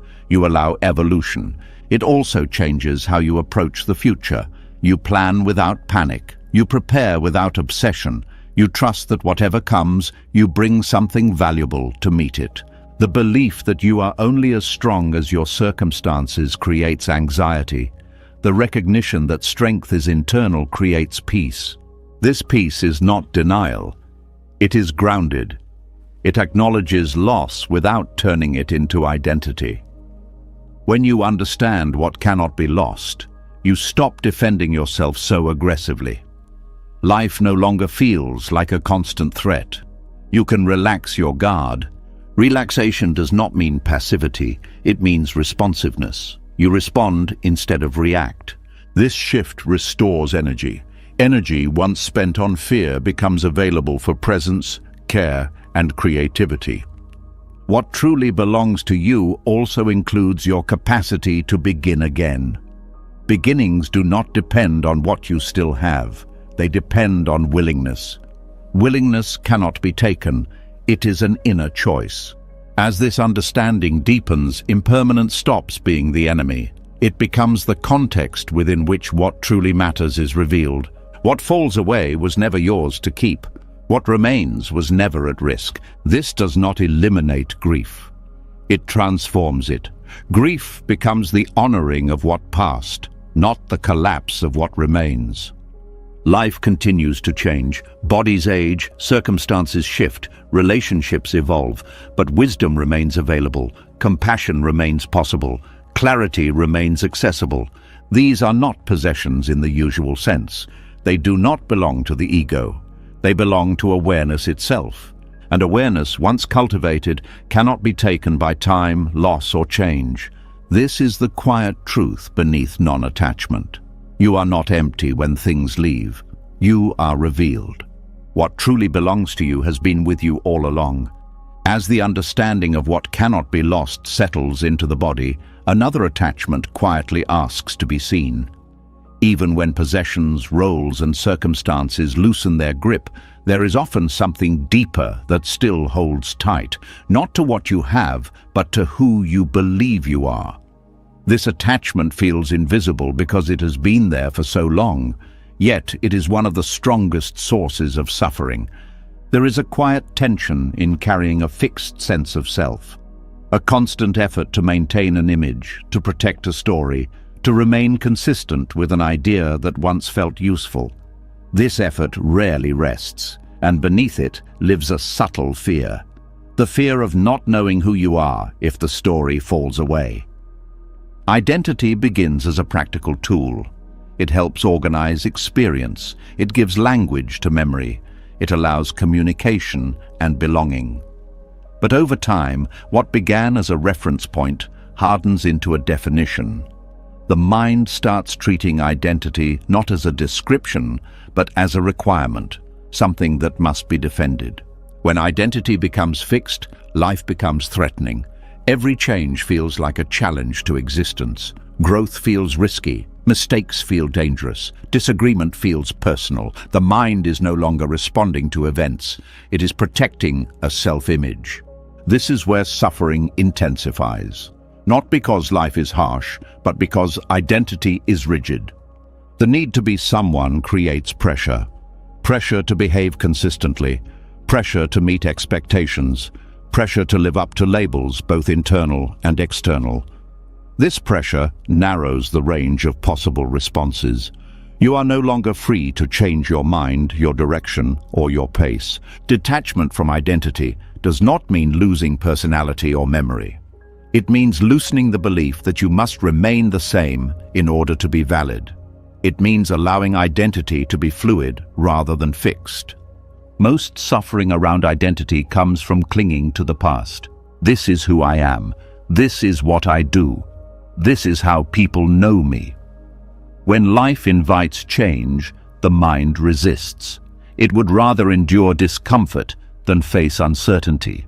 Identity clinging often hides inside pride.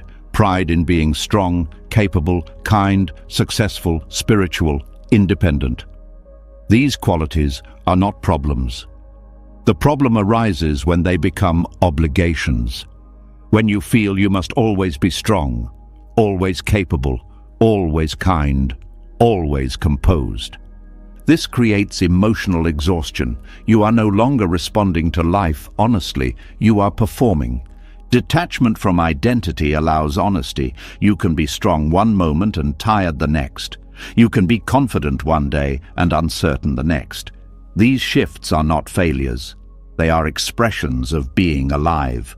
Identity also shapes how pain is experienced. When pain contradicts identity, suffering doubles. Someone who identifies as independent may feel ashamed, needing help. Someone who identifies as positive may feel guilty for sadness. Someone who identifies as wise may fear confusion. The pain is not the problem, the resistance is. When identity loosens, pain is allowed to be pain. It is not turned into a verdict on worth. This alone reduces suffering significantly. Identity clinging also fuels comparison. You measure yourself against others to confirm who you think you are. Comparison breeds anxiety because there is always someone who seems more aligned with the ideal. Detachment removes the scoreboard. Without the need to be someone specific, comparison loses relevance. You are not trying to prove anything. You are responding to what is real. The mind often fears that releasing identity will lead to emptiness or confusion. But what actually emerges is flexibility, a capacity to learn, a willingness to adapt. Identity becomes a tool rather than a prison. This flexibility supports growth. Growth requires letting old versions of yourself die. Identity clinging resists this death. It keeps outdated patterns alive long after they have lost relevance. Many people stay in careers, relationships and roles not because they are fulfilling, but because leaving would threaten identity. If I'm not this, who am I? Detachment from identity allows movement without collapse. This does not mean change must be constant. It means change is possible without fear. Identity also shapes how feedback is received. When identity is rigid, feedback feels like attack. When identity is flexible, feedback feels like information. This openness accelerates learning and deepens relationships. Detachment from identity also softens defensiveness. You no longer need to protect an image. You can admit mistakes. You can apologize. You can change course without shame. This creates trust. People feel safer around someone who is not guarding an ego. Conversations become real rather than strategic. Identity clinging also limits compassion toward others. When you are attached to being right, others must be wrong. When you are attached to being good, others must be flawed. Detachment dissolves this polarity. Without a fixed identity to defend, curiosity returns. You can listen without preparing a response. You can learn without feeling diminished.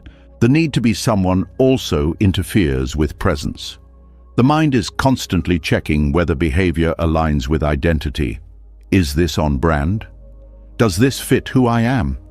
This self-monitoring pulls attention away from the moment. Detachment allows full presence because there is no performance to maintain. You respond naturally. Authenticity emerges without effort. Identity also shapes memory. You remember events selectively to support the story of who you are. Detachment allows memory to be honest. You can acknowledge contradictions without anxiety. This honesty creates coherence, not the coherence of consistency, but the coherence of truth. Detachment from identity also changes how success and failure are experienced. Success is enjoyed without inflation. Failure is faced without collapse. Neither defines you. This stability does not come from certainty, it comes from openness. The mind often confuses identity with meaning. It believes that without a clear self-definition, life will feel meaningless. But meaning does not come from labels, it comes from engagement. When identity loosens, engagement deepens. You are not limited by roles. You can show up in unexpected ways. Creativity expands. Identity clinging also fuels fear of aging. Aging threatens familiar self-images. Detachment allows identity to evolve with the body. You are not trying to preserve youth or relevance. You adapt. This reduces anxiety about time. Time becomes a process rather than an enemy. Detachment from identity also softens grief. When loss occurs, you grieve without turning it into a statement about who you are now. You do not reduce yourself to the loss. This allows recovery without denial. Identity clinging can also trap people in victimhood. Past pain becomes identity. Letting go feels like betrayal of experience. Detachment honors pain without becoming it. You can acknowledge what happened without letting it define what is possible. The practice of releasing identity is gentle. It does not require erasing the self. It asks for curiosity. When a thought arises about who you are, you observe it. You do not obey it automatically. Over time, you see that identity is a pattern of thoughts, not a fixed entity. This insight creates space. In that space, freedom appears. Freedom does not mean chaos, it means responsiveness. You respond to life rather than to self-concepts. This responsiveness allows growth without self-betrayal. You change because life invites change, not because you are running from yourself. Detachment from identity also supports emotional balance. When moods shift, you do not label yourself as broken or weak. You allow the shift. Emotions pass more quickly when they are not personalized. Personalization is expensive. It turns every experience into a referendum on worth. Detachment reduces this cost. Without the need to be someone, you can simply be. Being does not require maintenance. It does not demand consistency. It is alive. This does not erase personality. Personality remains, but it is lighter. It adapts. It evolves. Detachment from identity also encourages humility. You recognize that who you are is not a finished product. This humility invites learning. Learning keeps life fresh. Identity clinging keeps life stale. When identity loosens, the fear of being wrong fades. Wrongness becomes part of learning rather than a threat. This openness strengthens resilience. You are not shattered by contradiction, you integrate it. Detachment from identity also improves compassion toward yourself. You stop punishing yourself for not living up to an image. You allow imperfection.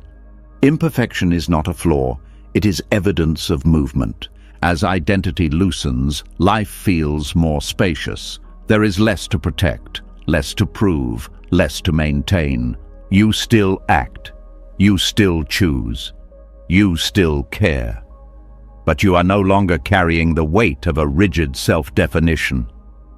Suffering diminishes not because life becomes easy, but because the mind stops demanding that it confirm an image. You are no longer trying to be someone. You are responding to what is. This response is alive. It is honest. It is free. Detachment from identity does not remove you from life. It returns you to it. As the grip on identity loosens, another habit quietly comes into view. Even without trying to be a certain kind of person, there is often a lingering pull toward being seen a certain way.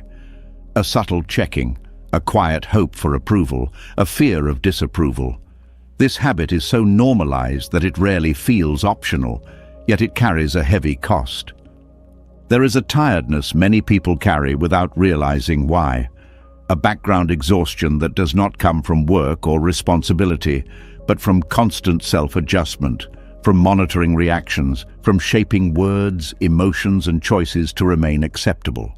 When identity softens, this performance becomes easier to see, and when it is seen, a new freedom becomes possible. The need for validation is learned early. Approval signals safety. Disapproval signals danger. This wiring makes sense when survival depends on belonging, but over time, the nervous system keeps responding as if acceptance is always at risk. Life becomes a stage. Every interaction becomes an audition. Detachment from approval does not mean rejecting connection. It means releasing the belief that your worth depends on being liked, praised, or agreed with. This belief is what creates the performance. Without it, something quiet and steady takes its place. Validation seeking shapes behavior in countless small ways. You soften opinions, you exaggerate agreement, you hide confusion, you suppress discomfort, you offer what is expected rather than what is true. Each adjustment seems minor, but together they create distance from yourself. This distance is felt as unease, a sense of not fully inhabiting your own life. The body tightens because it is always checking for danger. The mind stays alert for signs of rejection. Rest becomes difficult. Detachment from validation interrupts this cycle. When approval is no longer required for emotional safety, the system relaxes. You stop scanning for cues. Attention returns to the present moment. The quiet freedom here is not dramatic. It does not announce itself. It feels like space. Space to speak honestly. Space to pause. Space to not know. Space to disagree without hostility. Many people fear that without seeking approval, they will become careless or unkind. But kindness driven by fear is fragile. It disappears under pressure. Detachment allows kindness to be chosen rather than performed. This makes it more reliable. When you no longer need validation, listening improves. You are not listening to be liked. You are listening to understand. This changes conversations. People feel less managed and more met. Detachment from approval also reduces emotional reactivity. Praise no longer inflates the ego. Criticism no longer devastates it. Feedback becomes information rather than identity verdict. This balance creates stability. You can receive input without losing center. You can adjust without collapsing. The need for validation often hides inside achievement. Success becomes proof of worth. Failure becomes shame. Detachment removes this burden. You can strive without tying outcomes to identity. This changes motivation. You work because it matters, not because you need recognition to feel okay. Effort becomes cleaner. Burnout decreases. Validation seeking also fuels comparison. You measure yourself against others to gauge acceptability. This constant measuring is exhausting. Detachment removes the scale. Without the need to rank yourself, other people's success no longer threatens you. Their opinions no longer define you. You become less defensive and more curious. The quiet freedom of not needing validation also appears in silence. You no longer feel compelled to fill space with words. You can sit without performing intelligence or confidence. Silence becomes comfortable. This comfort allows reflection. Reflection deepens understanding. Understanding strengthens clarity. Detachment from approval also supports boundaries. When you do not need to be liked at all costs, you can say no without guilt. You can protect energy without self-attack. Boundaries strengthen relationships. They prevent resentment. They allow honesty. Validation seeking erodes boundaries because it fears rejection. Detachment restores them. This shift also reduces people-pleasing. Pleasing others often comes from fear, not generosity. Detachment allows generosity to be genuine. You give because you choose to, not because you are afraid not to. The body feels this difference. Tension reduces, breathing deepens. The nervous system exits constant alert mode. Detachment from validation also allows you to change your mind. Without needing consistency for approval, learning becomes easier. You can update beliefs without shame. This openness supports growth. Growth requires admitting not knowing. Validation seeking resists this because it wants to appear competent. Detachment values truth over image. The quiet freedom here also includes freedom from self-censorship.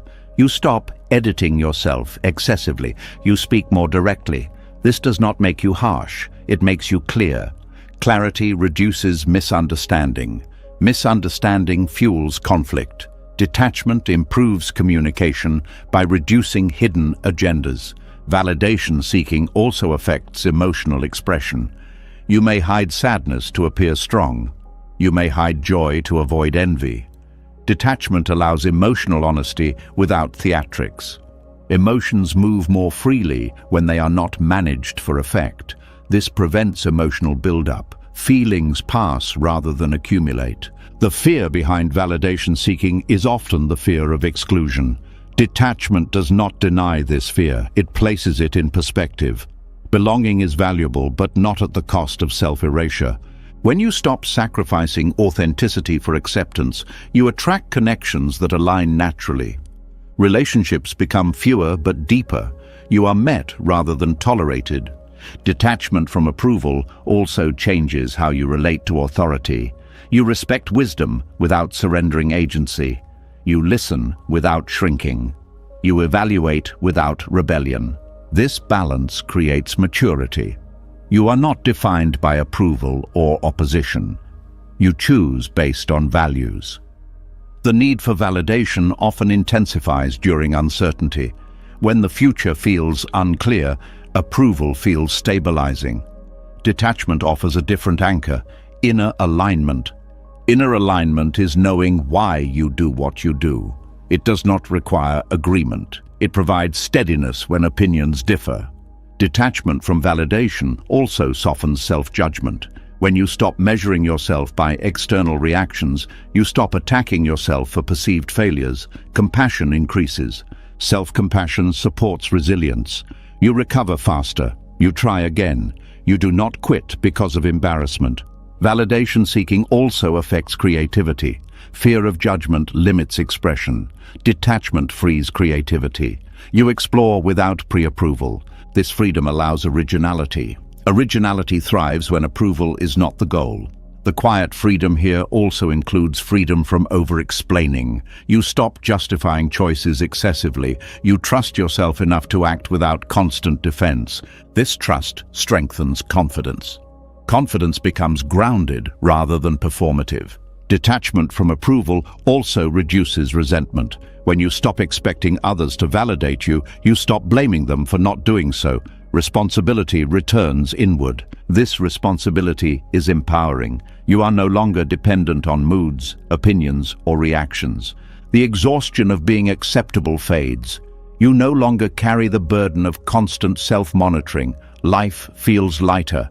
This does not mean you ignore impact. You still care how actions affect others, but care is not confused with fear.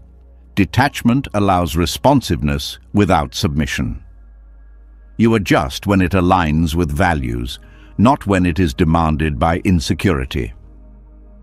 The quiet freedom of not needing validation shows up as ease. Ease in movement, ease in speech, ease in rest. You begin to trust that being yourself is enough, even when misunderstood, even when disagreed with, even when unseen. This trust does not isolate you. It grounds you. It allows genuine connection because you are no longer trading authenticity for acceptance. Relationships become places of meeting rather than proving. Conversations become exchanges rather than performances. Detachment from validation also allows you to stand alone when necessary, not with bitterness but with calm. Solitude becomes restorative rather than lonely. This capacity is essential in a changing world. Opinions shift, norms change, external approval becomes unstable, inner stability becomes essential. The quiet freedom here does not seek attention, it does not announce independence, it simply rests. In that rest, something profound becomes possible. You stop living as a reflection of others' reactions. You live from inner alignment. This alignment does not make you rigid, it makes you responsive without being controlled. Detachment from validation dissolves the exhausting performance of being acceptable. What remains is not indifference, but presence. Not arrogance, but grounded confidence. Not isolation, but honest connection. The freedom is quiet because it does not need to be seen. It is enough to be felt. As the need for approval fades and the performance finally quiets, attention turns inward and then outward in a new way. With less energy spent shaping yourself for others, you begin to notice something else that has been quietly shaping you. Not opinions, not identities, objects, commitments, the weight of what you own. There is a subtle pressure many people feel but rarely name, a feeling of being busy even when nothing urgent is happening. A sense of mental clutter that does not come from thoughts alone. It comes from responsibility layered on responsibility. Possessions rarely sit still in the background. They ask things of you. They follow you into your thoughts. Owning less is often misunderstood as a lifestyle choice or an aesthetic preference, but at its core, it is about freedom of attention. Every possession carries a silent contract. It requires maintenance, protection, storage, decision-making, and emotional investment. Over time, these contracts accumulate. The mind becomes crowded. The phrase, "I own this," feels empowering at first, but slowly, ownership flips. What you own begins to own pieces of your attention. You remember to fix it. You worry about losing it. You plan around it. You insure it. You upgrade it. You defend it. None of this happens loudly. It happens quietly, continuously. Mental obligations are heavier than physical ones. You can put an object down, but the thought of it lingers. The mind keeps lists. What needs cleaning? What needs replacing? What might break? What others might think? These thoughts consume energy even when you are resting. Possessions multiply decisions. What to wear, what to use, what to keep, what to throw away. Each decision seems small, but together they drain clarity. The mind becomes fatigued by choice. This fatigue does not come from lack of discipline, it comes from excess input. Attention is finite. When it is spread across too many obligations, depth disappears. Presence thins. Owning less is not about rejecting comfort or beauty. It is about choosing which obligations deserve space in your life. When you reduce possessions, you reduce the number of things asking for your attention. This reduction creates relief, not because life becomes empty, but because it becomes manageable. You can fully care for what remains. Possessions also anchor the mind to the past and future. Memories cling to objects, worries attach to them. A simple item can carry regret, guilt, nostalgia, or fear. The object becomes a container for unresolved emotion. Letting go of possessions often releases more than space. It releases stories. Stories about who you were, who you hoped to be, who you felt pressured to become. This is why letting go can feel emotional, even when objects seem trivial. The mind resists this release because it confuses objects with identity. If I let this go, what does it say about me? Detachment reveals that identity was never stored in things, it was projected onto them. Owning less also reduces comparison. Possessions are social signals. They invite judgment, envy, pride, and insecurity. When fewer signals are sent, the mind rests. You are less concerned with how you appear and more connected to how you feel. Possessions also create a sense of obligation to the future. You must earn enough to maintain them. You must protect them. You must keep pace. This obligation can trap people in patterns they have outgrown. Reducing possessions loosens this trap. It creates flexibility. When you need less, you have more options. Change becomes less frightening. Mental space increases when physical space is simplified. This is not magic. It is cause and effect. Fewer inputs create fewer demands. Fewer demands allow attention to settle. When attention settles, clarity improves. You think more clearly, you feel more deeply, you respond more thoughtfully. Possessions can also distract from emotional needs. Buying, collecting, and upgrading can become ways to avoid discomfort. When you own less, these distractions fade. You are left with yourself. This can feel uncomfortable at first, but discomfort is not harm. It is adjustment. Over time, the mind learns that it does not need constant stimulation to feel okay. Owning less also changes your relationship with time. Less time is spent organizing, maintaining, and managing. That time returns to you. You can rest without guilt. You can focus without interruption. Time is one of the most valuable forms of wealth. Possessions often trade time for convenience, but many also quietly steal it back through maintenance and worry. Owning less restores balance. Convenience is chosen intentionally rather than accumulated unconsciously. Possessions can also create emotional attachment loops. The more you invest in something, the harder it is to release it, even when it no longer serves you. This keeps life cluttered. Letting go breaks these loops. It teaches the mind that release is survivable. This lesson extends beyond objects into emotions, roles, and habits. Owning less also encourages gratitude for what remains. When there is less noise, what is present stands out. Quality replaces quantity. This does not require deprivation. It requires discernment. You choose what supports your life rather than what fills it. Mental obligations are often invisible because they are normalized. Everyone seems busy. Everyone seems overwhelmed. But overwhelm is not inevitable. It is often the result of unmanaged accumulation. Reducing possessions is one way to reclaim agency. You choose what deserves space in your mind. Possessions can also tie you to versions of yourself that no longer fit. Objects from past phases linger as reminders of expectations, failures, or pressures. Letting go allows growth. Growth requires space. Without space, new patterns cannot form. Owning less also reduces fear. Fear of damage, fear of theft, fear of loss. Each object adds a small amount of anxiety. Many small anxieties add up. When you own less, there is less to defend. The nervous system relaxes. This relaxation improves health. Stress decreases. Sleep improves. The body responds to simplicity. Owning less also sharpens values. When you choose fewer things, choices become intentional. You ask, does this support my life, rather than, can I afford it? This question shifts focus from accumulation to alignment. Possessions also shape routines. More items create more steps create more friction. Simplifying reduces friction. Reduced friction allows flow. Tasks feel easier. Life feels smoother. Owning less does not mean rejecting abundance. It means redefining it. Abundance becomes space, time, clarity, and ease.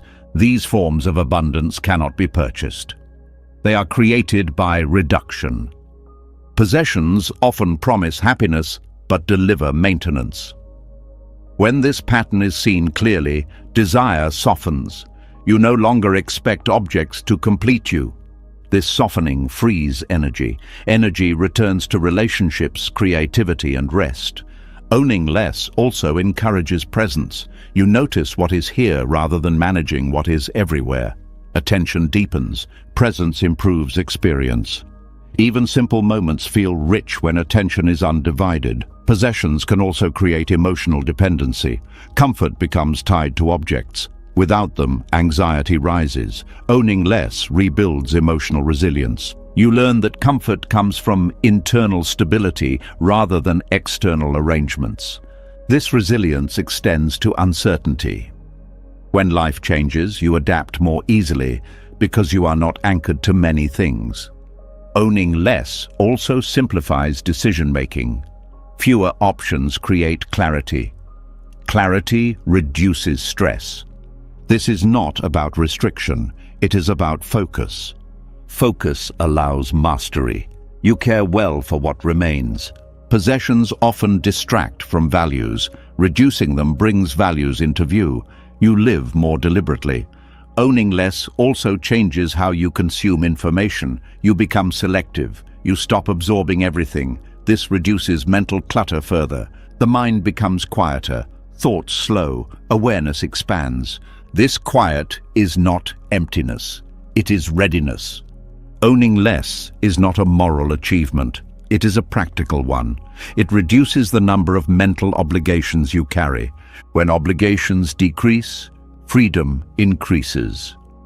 Freedom here does not mean escape. It means availability. You are available to life rather than managing things.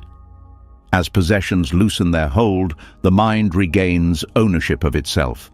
Attention returns home. What remains is not lack, but room. Room to think, room to feel, room to live without being pulled in too many directions. Owning less is not about what you give up. It is about what you regain, and what you regain is the mind itself. As the weight of possessions loosens and attention returns to its natural clarity, another form of attachment quietly comes into focus, one that is often harder to see than objects or approval. Attachment to people as we wish they were, not as they are. This attachment hides inside love, concern, hope, and responsibility, yet it creates a tension that slowly wears relationships down. There is a subtle ache many people feel in their closest connections. Not because love is missing, but because reality is being resisted. A quiet struggle between what is and what should be. This struggle often goes unnoticed, yet it shapes how we listen, react, and care. Letting people be who they are begins with an uncomfortable truth. You cannot control another person's inner world. Their thoughts, emotions, pace of growth, and choices do not belong to you. Even when intentions are good, control slips in through expectation. Detachment in relationships does not mean stepping away or caring less. It means releasing the belief that love gives you the right to shape another person. It means choosing presence over pressure. Control often wears a caring mask. It says, "I just want what's best for you." But underneath is discomfort with uncertainty. Fear that if things unfold differently, pain will follow. This fear drives subtle manipulation, advice that is really instruction, support that is really direction. When you resist who someone is, you stop seeing them clearly. You listen for what confirms your expectations rather than what is actually being said. Over time, this creates distance, not because the other person pulls away, but because they are no longer met where they stand. Detachment allows true meeting. You encounter the person as they are now, not as a project in progress. This does not mean you approve of every behavior. It means you stop confusing acceptance with agreement. Acceptance says, "This is what is happening." Control says, "This should not be happening." One opens connection, the other creates friction. Resisting reality in relationships creates exhaustion.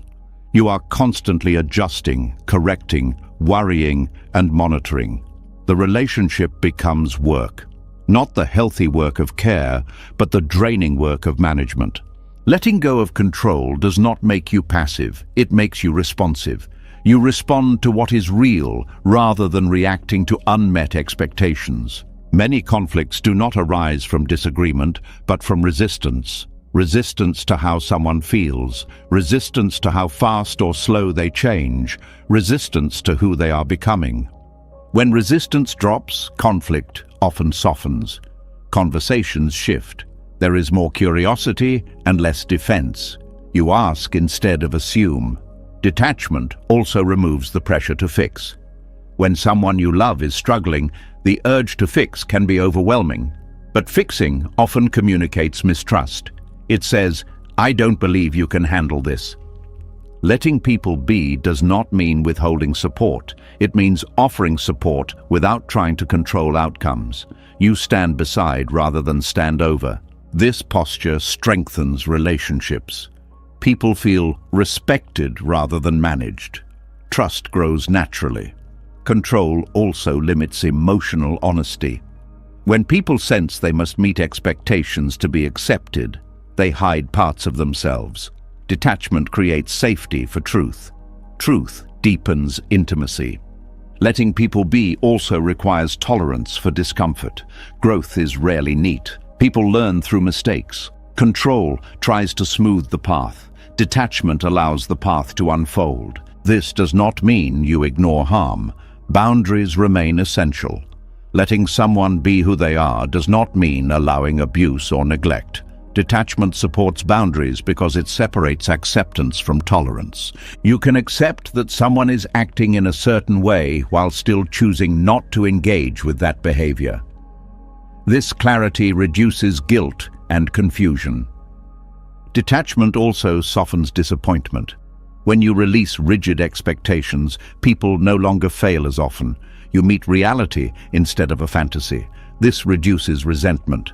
Resentment often comes from unspoken contracts. If I care this much, you should change. Detachment dissolves these contracts. Care is offered freely, not conditionally. Letting people be also changes how love feels. Love becomes spacious. There is room for difference, room for silence, room for change. Attachment wants closeness through sameness. Detachment allows closeness through difference. This difference keeps relationships alive. When people are allowed to evolve, connection stays dynamic. When evolution is resisted, stagnation follows. Control also distorts communication. Advice becomes judgment. Questions become interrogations. Detachment restores neutrality. You speak without hidden agendas. Neutrality does not mean indifference. It means clarity. You are clear about what is yours to manage and what is not. This clarity reduces emotional entanglement. You stop carrying other people's choices as personal burdens. This lightens the heart. Letting people be also protects your own energy. When you stop trying to change others, you reclaim time and attention. That energy can be used for care that actually helps. Many people confuse detachment with withdrawal, but withdrawal avoids engagement. Detachment engages without domination. Detachment says, I am here with you, not I am here to change you. This shift also improves listening. You are not listening for problems to solve. You are listening to understand. Understanding creates connection. Letting people be also challenges the ego. The ego wants to be needed. It wants to be right. It wants to be the source of change. Detachment releases this need. This does not diminish your value. It purifies it. You become supportive rather than controlling. Control also limits empathy. When you believe someone should be different, empathy shuts down. Detachment allows empathy to return. You can feel with someone without trying to steer them. This shared presence is powerful. Often people heal not because they are fixed, but because they are understood. Letting people be also teaches patience. Change happens on its own timeline. Control rushes. Detachment waits. Waiting does not mean doing nothing. It means trusting process. This trust is not naive. It is grounded in reality. Reality unfolds regardless of preference. Detachment aligns with this truth. Relationships also change when you release the need to be understood perfectly. Control wants clarity. Detachment tolerates ambiguity. You may never fully understand another person. Accepting this reduces frustration.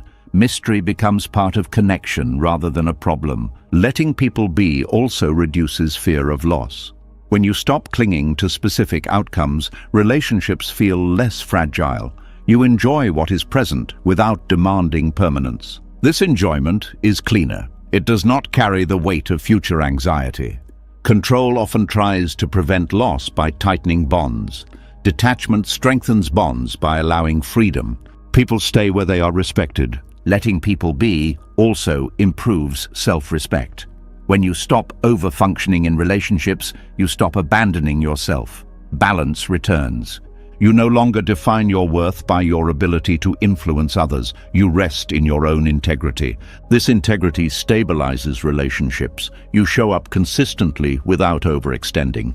Detachment also changes how endings are handled. When relationships shift or end, you grieve without blame. You do not turn change into failure. This allows healing without bitterness. Letting people be also supports forgiveness. When you accept reality, you stop demanding that the past be different. Forgiveness becomes a release rather than a moral duty. Control keeps wounds open by replaying how things should have gone. Detachment allows closure. Relationships are living systems. They breathe, shift, expand, and contract. Control tries to freeze them. Detachment allows movement. This movement keeps relationships alive. Even distance can be held with respect. Letting people be does not mean lowering standards. It means clarifying them. You choose how you engage without trying to reshape others. This clarity reduces confusion. You know when to stay. You know when to step back. You know when to speak and when to listen. Detachment also invites humility. You recognize that your view is partial. Others have inner worlds you cannot fully access. This humility softens certainty. Certainty often fuels conflict.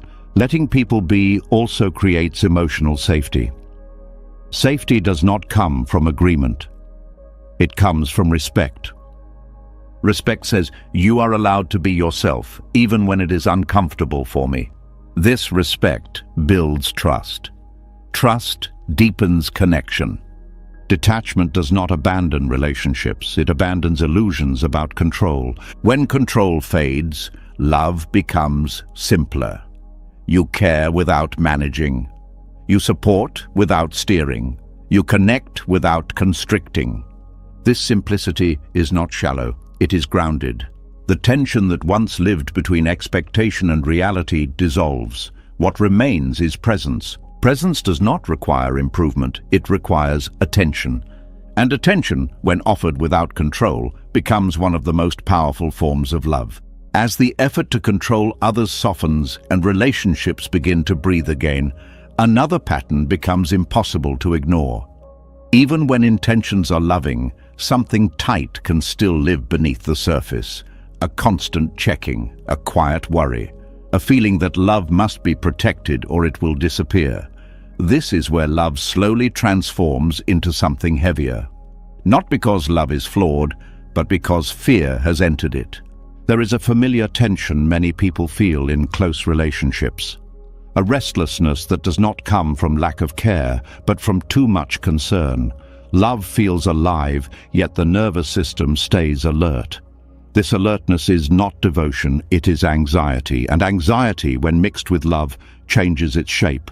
Love on its own is expansive. It opens attention, it allows curiosity, it trusts connection. But when fear of loss joins it, love contracts.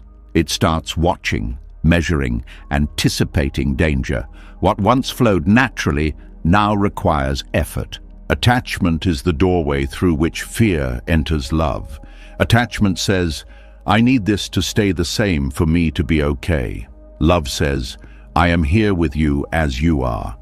These two voices cannot coexist peacefully for long. One invites presence, the other demands security. When fear of loss appears, the mind begins to monitor. Words are replayed, silences are analyzed, small changes feel significant. The heart stops resting and starts scanning. This is how surveillance replaces presence. Surveillance is subtle. It does not always look like control. Sometimes it looks like concern. Are you okay? Did something change? Why didn't you respond? These questions can be caring, but when driven by fear, they are not about understanding. They are about reassurance. Reassurance becomes a temporary relief rather than a foundation. It soothes anxiety briefly, but it does not resolve it. The mind quickly looks for the next signal.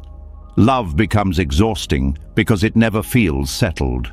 Attachment also turns love into expectation. When fear is present, love begins to carry conditions. Unspoken rules form. You should make me feel secure. You should behave consistently. You should protect my peace. These expectations are rarely discussed, yet they shape reactions. When expectations are unmet, disappointment arises. not because harm occurred, but because fear feels exposed. The disappointment is not about the other person. It is about the loss of imagined safety. Emotional tension builds here. You want closeness, but closeness feels risky. You want connection, but connection feels fragile. The heart pulls forward while the mind braces for impact. This inner conflict is deeply draining. Love mixed with fear also narrows attention. Instead of seeing the whole person, you focus on behaviors that confirm or threaten security. Warmth becomes conditional. Mood fluctuates based on perceived stability. This fluctuation creates instability. The very thing attachment seeks to prevent begins to emerge. Relationships feel tense because they are being watched. Fear of loss also amplifies imagination. The mind fills gaps with stories. Silence becomes distance. Independence becomes rejection. Change becomes danger. These stories feel real because fear gives them urgency. Attachment does not trust what is happening now. It worries about what might happen next. Love lives in the present. Anxiety lives in the future. When anxiety dominates, love stops feeling safe.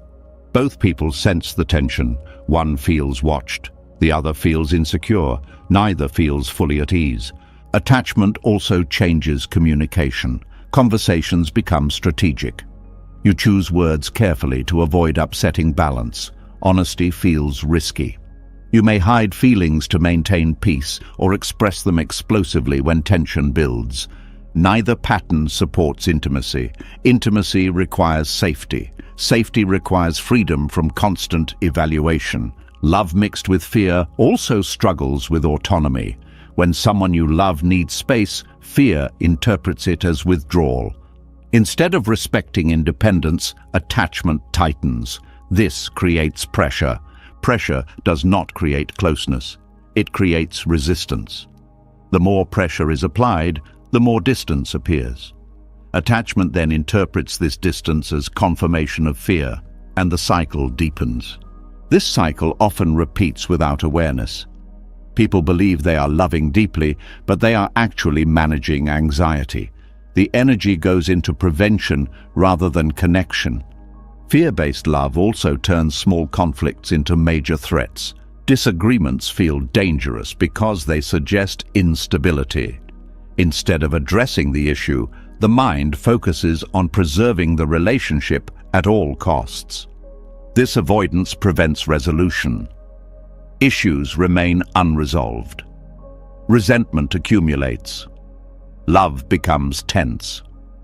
Attachment also fuels emotional dependency. When your sense of safety depends on another person's behavior, love becomes fragile. Any shift feels destabilizing. Detachment restores balance. It does not remove love. It removes fear's authority within love. It allows connection without dependency. When fear loosens, love regains its natural qualities. Curiosity returns. Listening deepens. Space becomes safe again. Without fear of loss dominating, you no longer need constant reassurance. Trust grows not because guarantees exist, but because resilience does. Love without anxiety feels lighter, not weaker, lighter. There is room for silence, room for difference, room for change. Attachment also turns love into self-monitoring. You watch yourself closely. Are you too much, not enough, saying the right thing? This self-surveillance pulls attention away from connection. Detachment releases this performance. You show up as you are. Authenticity returns. When love is no longer tied to fear of loss, emotional expression becomes cleaner. You share feelings without using them to secure reassurance. You listen without needing to defend. This clarity reduces misunderstandings. Communication becomes more direct, less charged. Fear-based attachment also creates urgency. You want answers now. You want clarity immediately. You want certainty. This urgency overwhelms the natural rhythm of connection. Detachment allows patience. You trust that not everything needs immediate resolution. This patience reduces tension. Love mixed with fear also struggles with trust. Trust is replaced by checking. Faith is replaced by monitoring. Over time, this erodes intimacy. Trust does not mean certainty, it means openness. Detachment supports openness by removing the demand for control. Attachment also distorts boundaries. You may overstep to reduce anxiety or withdraw to protect yourself. Both responses are reactions to fear. Detachment supports healthy boundaries. You respect space without interpreting it as loss. You stay connected without overreaching. When fear is not driving behavior, love becomes stable. Stability here does not mean sameness. It means emotional steadiness. This steadiness allows growth. People can evolve without threatening the bond. Change becomes part of connection rather than a risk to it. Love without anxiety also changes how you handle uncertainty. You stop treating unknowns as emergencies. You allow relationships to unfold. Unfolding does not mean neglect. It means trust. Attachment also turns love into memory management. Past hurts are stored as warnings. They influence present reactions. Fear keeps old pain alive. Detachment allows healing. Past experiences inform, but do not dominate. Love mixed with fear often leads to emotional bargaining. If I do this, you should do that. These bargains undermine authenticity. Detachment removes transactions. Love becomes an offering, not an exchange. This shift does not remove commitment. It deepens it. Commitment chosen freely is stronger than commitment enforced by fear. Love without anxiety also allows joy to be full. When fear is present, joy is always shadowed by what if. Without fear, joy stands alone. This does not make joy permanent, it makes it complete. Attachment often confuses intensity with depth. Fear creates intensity. Detachment creates depth.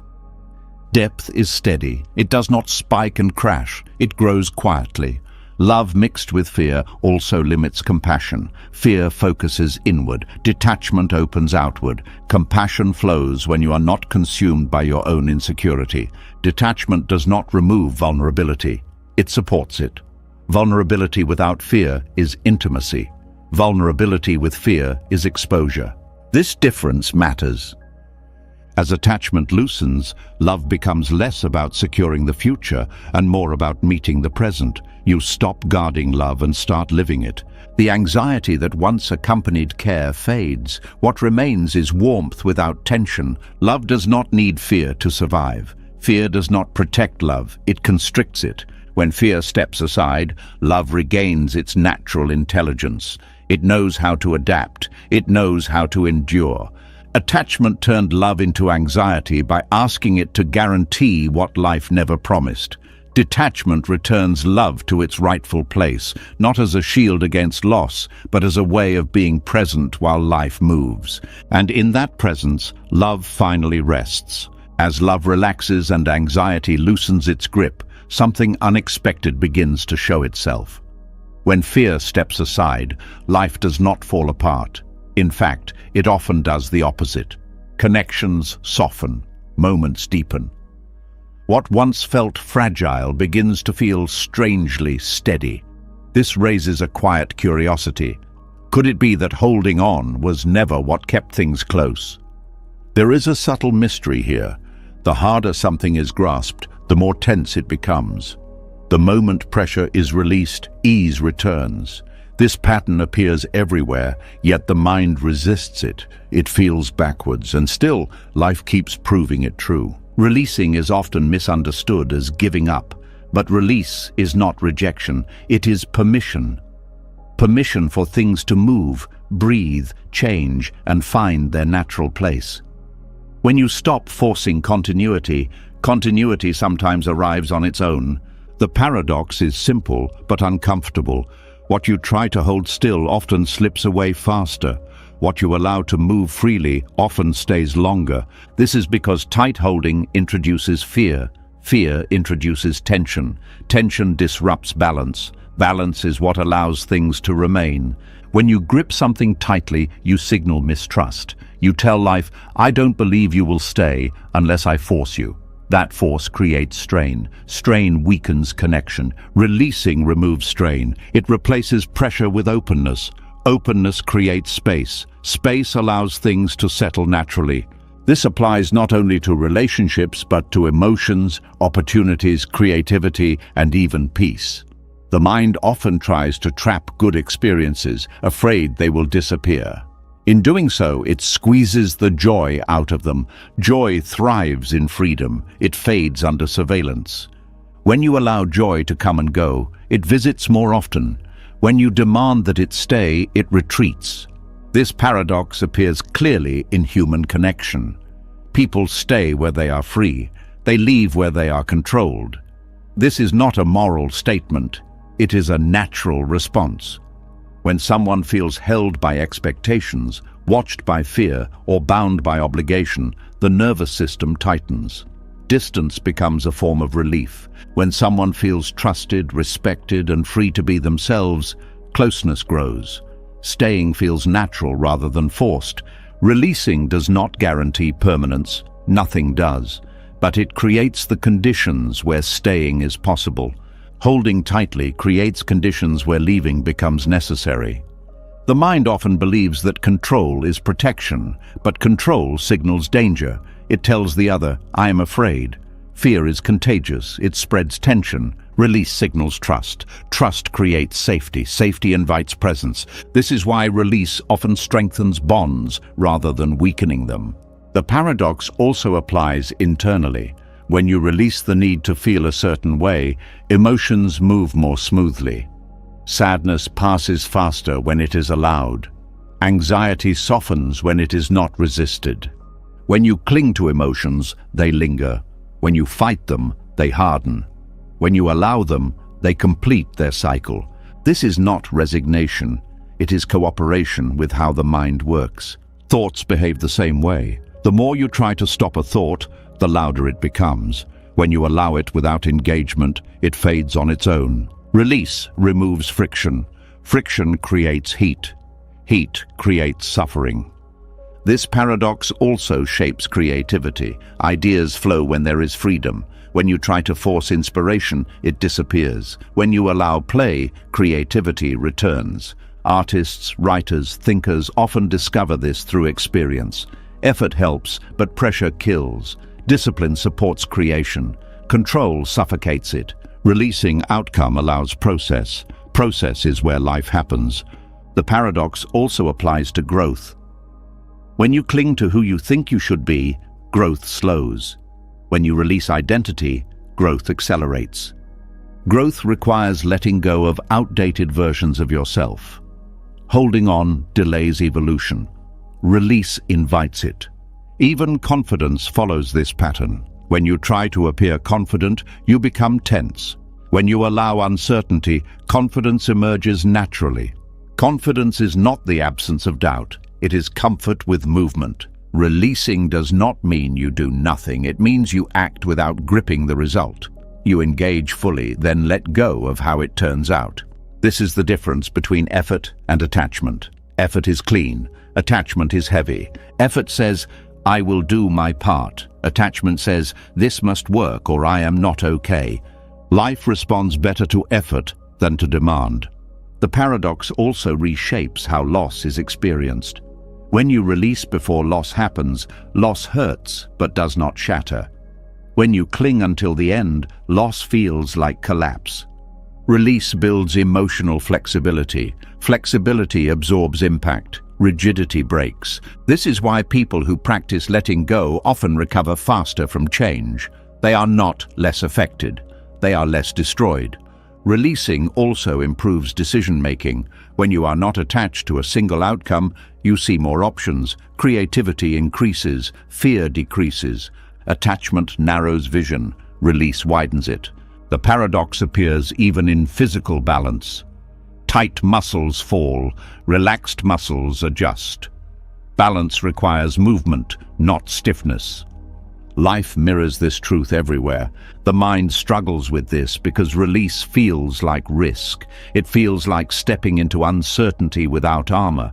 But armor restricts movement. Movement is how you stay upright. Release is not passive, it is responsive. You stay engaged, but you stop bracing.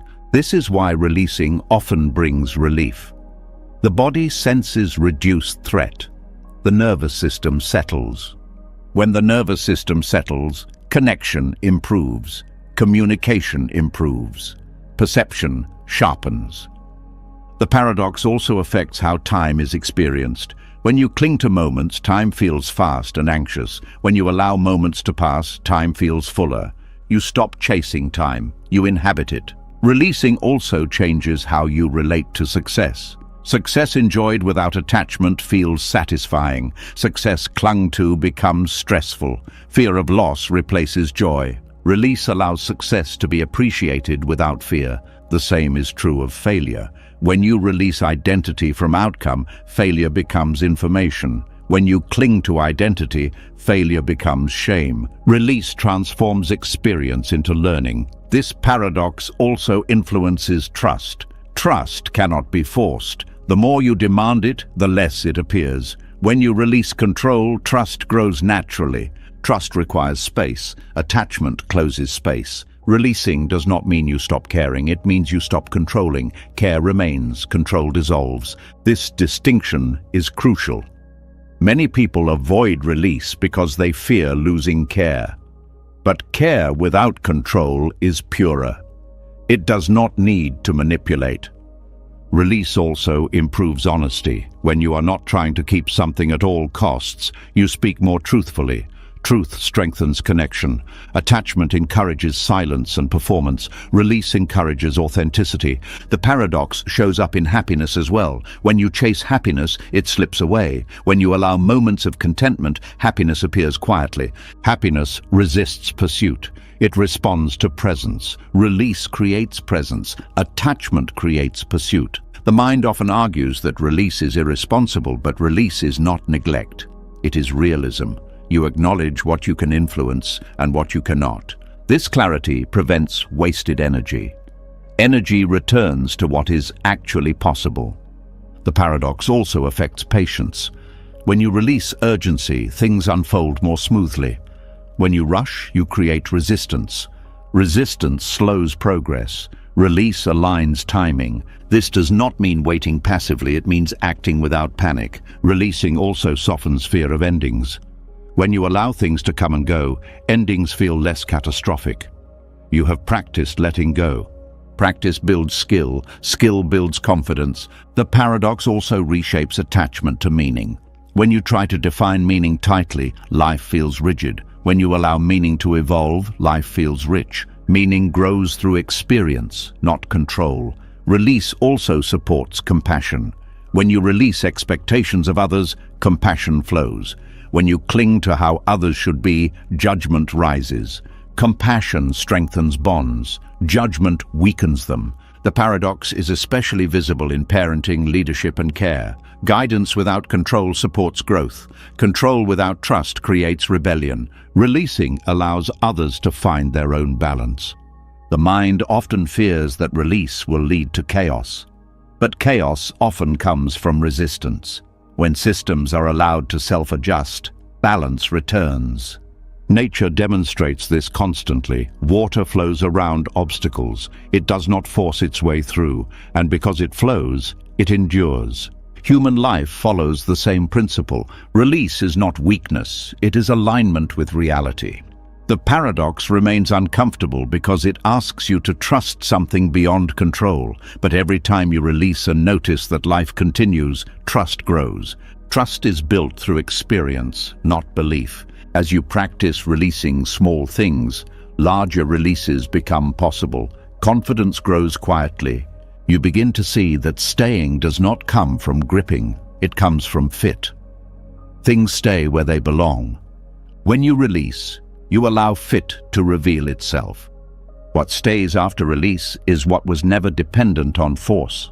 This understanding changes how you hold everything. Relationships, plans, identities, even life itself. You hold lightly, not because you do not care, but because you understand. And in that understanding, something surprising happens.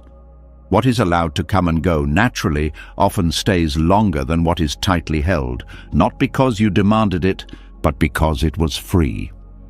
As the understanding of release settles more deeply, something becomes clear. Letting go was never about pushing life away. It was about moving with it. This is where detachment is often misunderstood and where its real purpose finally reveals itself. Detachment is not an escape from change, it is an alignment with it. There is a quiet discomfort many people carry when they hear the word impermanence. It sounds like loss, like instability, like something to tolerate rather than understand. Yet impermanence is not a threat. It is the basic condition of being alive. The problem has never been that things change. The problem has been the expectation that they should not. Expectation creates friction. Friction creates suffering. When the mind expects permanence, every shift feels like a violation. Aging feels unfair. Endings feel cruel. Uncertainty feels dangerous. Detachment removes this expectation, not by numbing the heart, but by educating it. Alignment with impermanence begins when you stop treating change as an interruption and start recognizing it as continuity. Nothing is breaking the flow of life. Life is the flow. Suffering arises when the mind insists on stillness in a moving world. It asks reality to pause, to repeat, to remain loyal to a moment. Reality does not refuse out of cruelty. It simply continues. Detachment does not ask you to like change. It asks you to stop arguing with it. When you align with impermanence, you stop wasting energy on resistance. That energy becomes available for presence.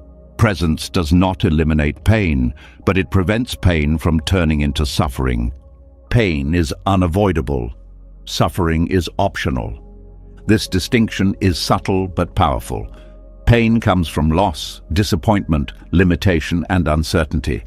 Suffering comes from the belief that these should not be happening. Detachment removes the belief. When you expect change, change stops shocking you. It still affects you, but it does not disorient you. You are not betrayed by reality because you were never promised permanence. Alignment with impermanence also changes how you experience stability. Stability is no longer defined as things staying the same. It is defined as your ability to remain present while things change. This is a profound shift. It moves stability from the outside to the inside. Most anxiety comes from a mismatch between expectation and reality. You expect continuity. Reality offers movement. Anxiety is the tension between the two. Detachment dissolves this tension by bringing expectation back into alignment with truth. Truth is simple. Everything changes. Bodies age, feelings shift, relationships evolve, circumstances rearrange, thoughts arise and dissolve. This is not a philosophical idea, it is direct experience. Yet the mind resists this experience by clinging to snapshots. It wants moments to become monuments. Detachment allows moments to remain moments. This does not reduce meaning. It restores it. Meaning does not come from permanence. It comes from participation. Alignment with impermanence also softens fear of the future. When change is expected, uncertainty becomes normal rather than alarming. You stop treating unknowns as emergencies. This normalizing of uncertainty calms the nervous system. The body stops bracing for disaster. Breath deepens. Attention widens. Detachment also changes how you relate to the past. When impermanence is accepted, the past is no longer a reference point for how things should be now. Memory becomes informative rather than binding. You learn from the past without trying to preserve it. This allows growth. Growth requires releasing what no longer fits. Impermanence makes growth possible. Resisting impermanence freezes development. You stay loyal to outdated structures. Alignment allows evolution. Detachment also clarifies grief. Grief is the response to change. Suffering is the response to resisting that change. When you align with impermanence, grief moves cleanly. It does not turn into bitterness. Bitterness arises when loss is interpreted as injustice. Alignment removes that interpretation. This does not make loss pleasant, it makes it honest. Alignment with impermanence also reshapes how you approach goals. Goals are no longer guarantees of future satisfaction. They are directions of movement you pursue without demanding arrival. This prevents disappointment from turning into despair. You adjust rather than collapse. Detachment also dissolves the fantasy of control. Control is an attempt to override impermanence. It creates tension because it is always partial. Alignment recognizes limits. It works within them. Limits are not failures. They are features of reality. When you accept limits, you stop fighting what cannot be changed. This frees energy for what can be influenced. Detachment does not eliminate effort, it purifies it. You act without illusion, you plan without attachment, you respond without panic. Alignment with impermanence also changes how you experience pleasure. Pleasure, enjoyed with awareness of change, is richer. You savor without clinging, you do not demand continuation. This removes the anxiety that shadows pleasure when permanence is expected. Detachment allows pleasure to be complete even when brief. The mind often believes that accepting impermanence will make life feel unstable. The opposite happens. Life feels more trustworthy because it behaves as expected. Expectation aligns with experience. Tension dissolves. Alignment also supports patience. When you understand that everything unfolds in time, you stop rushing moments. You allow processes to mature. Rushing is often an attempt to escape uncertainty. Alignment makes waiting tolerable. Detachment also transforms disappointment. Disappointment is the gap between expectation and outcome. When expectation is realistic, disappointment softens. This does not remove preference. You can still want things to go well.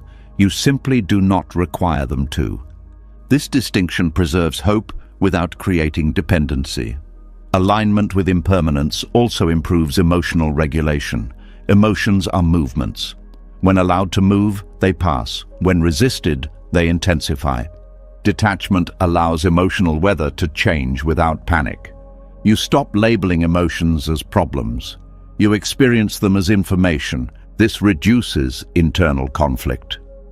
Detachment also changes how you relate to others' changes. When people evolve, you do not interpret it as loss of stability.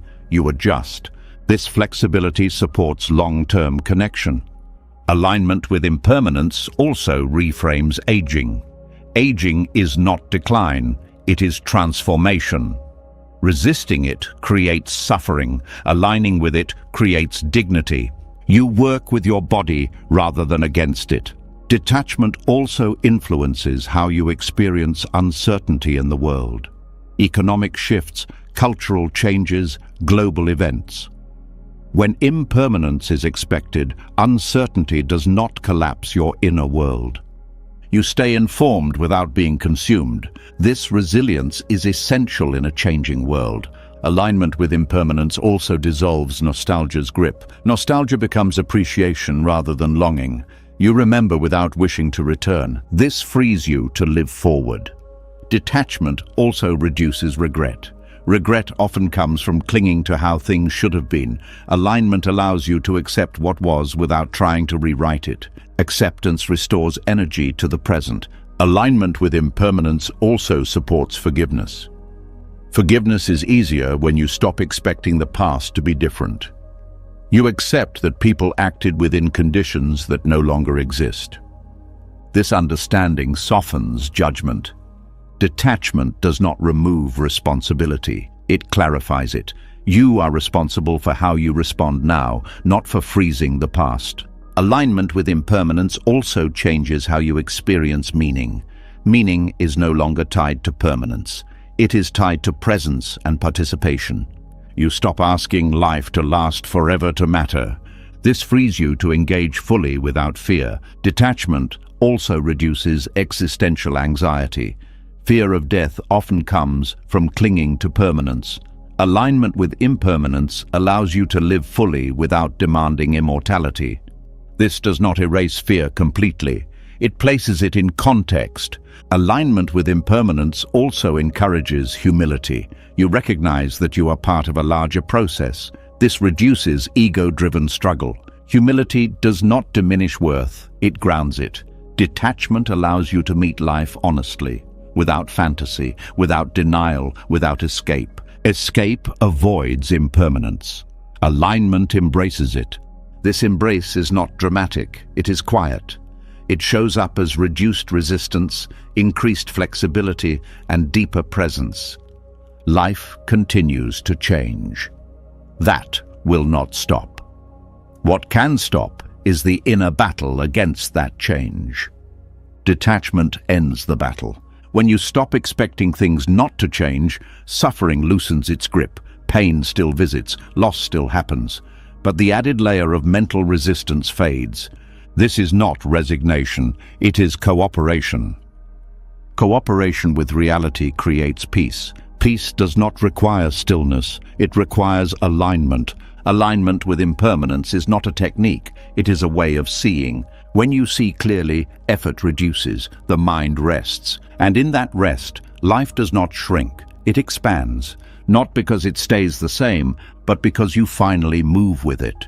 As alignment with impermanence settles into understanding, attention naturally turns backward.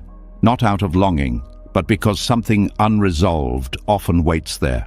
Even when the present feels calmer, the mind has a habit of returning to old scenes, replaying moments, and whispering familiar questions. What if I had chosen differently?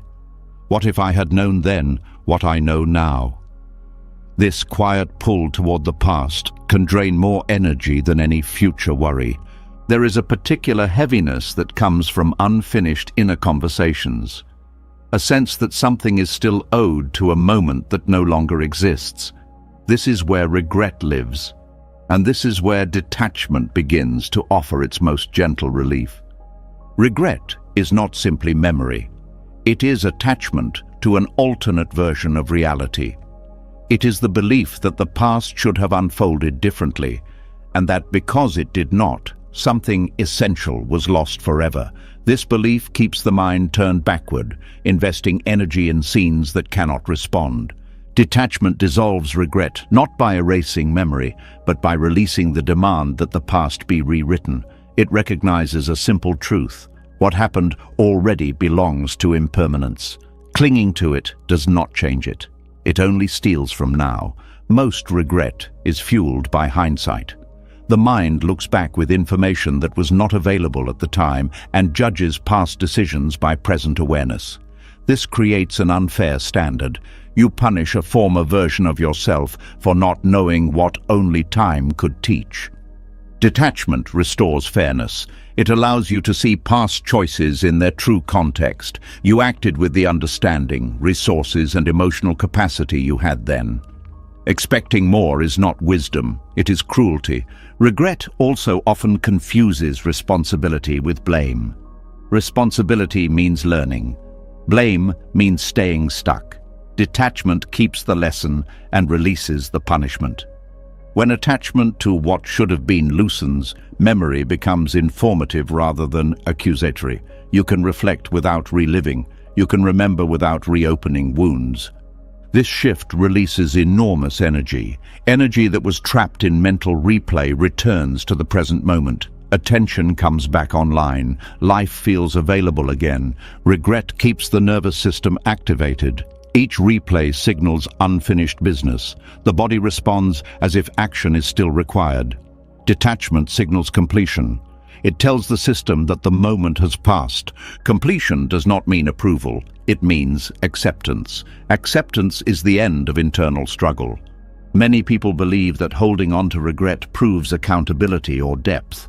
But regret that does not transform into insight is not depth, it is stagnation. Detachment allows insight to remain while regret dissolves. You keep the understanding. You release the self-attack. Regret also narrows identity. You begin to define yourself by mistakes. I am the person who failed. I am the person who missed the chance. Detachment frees identity from single moments. You are not a moment, you are a process.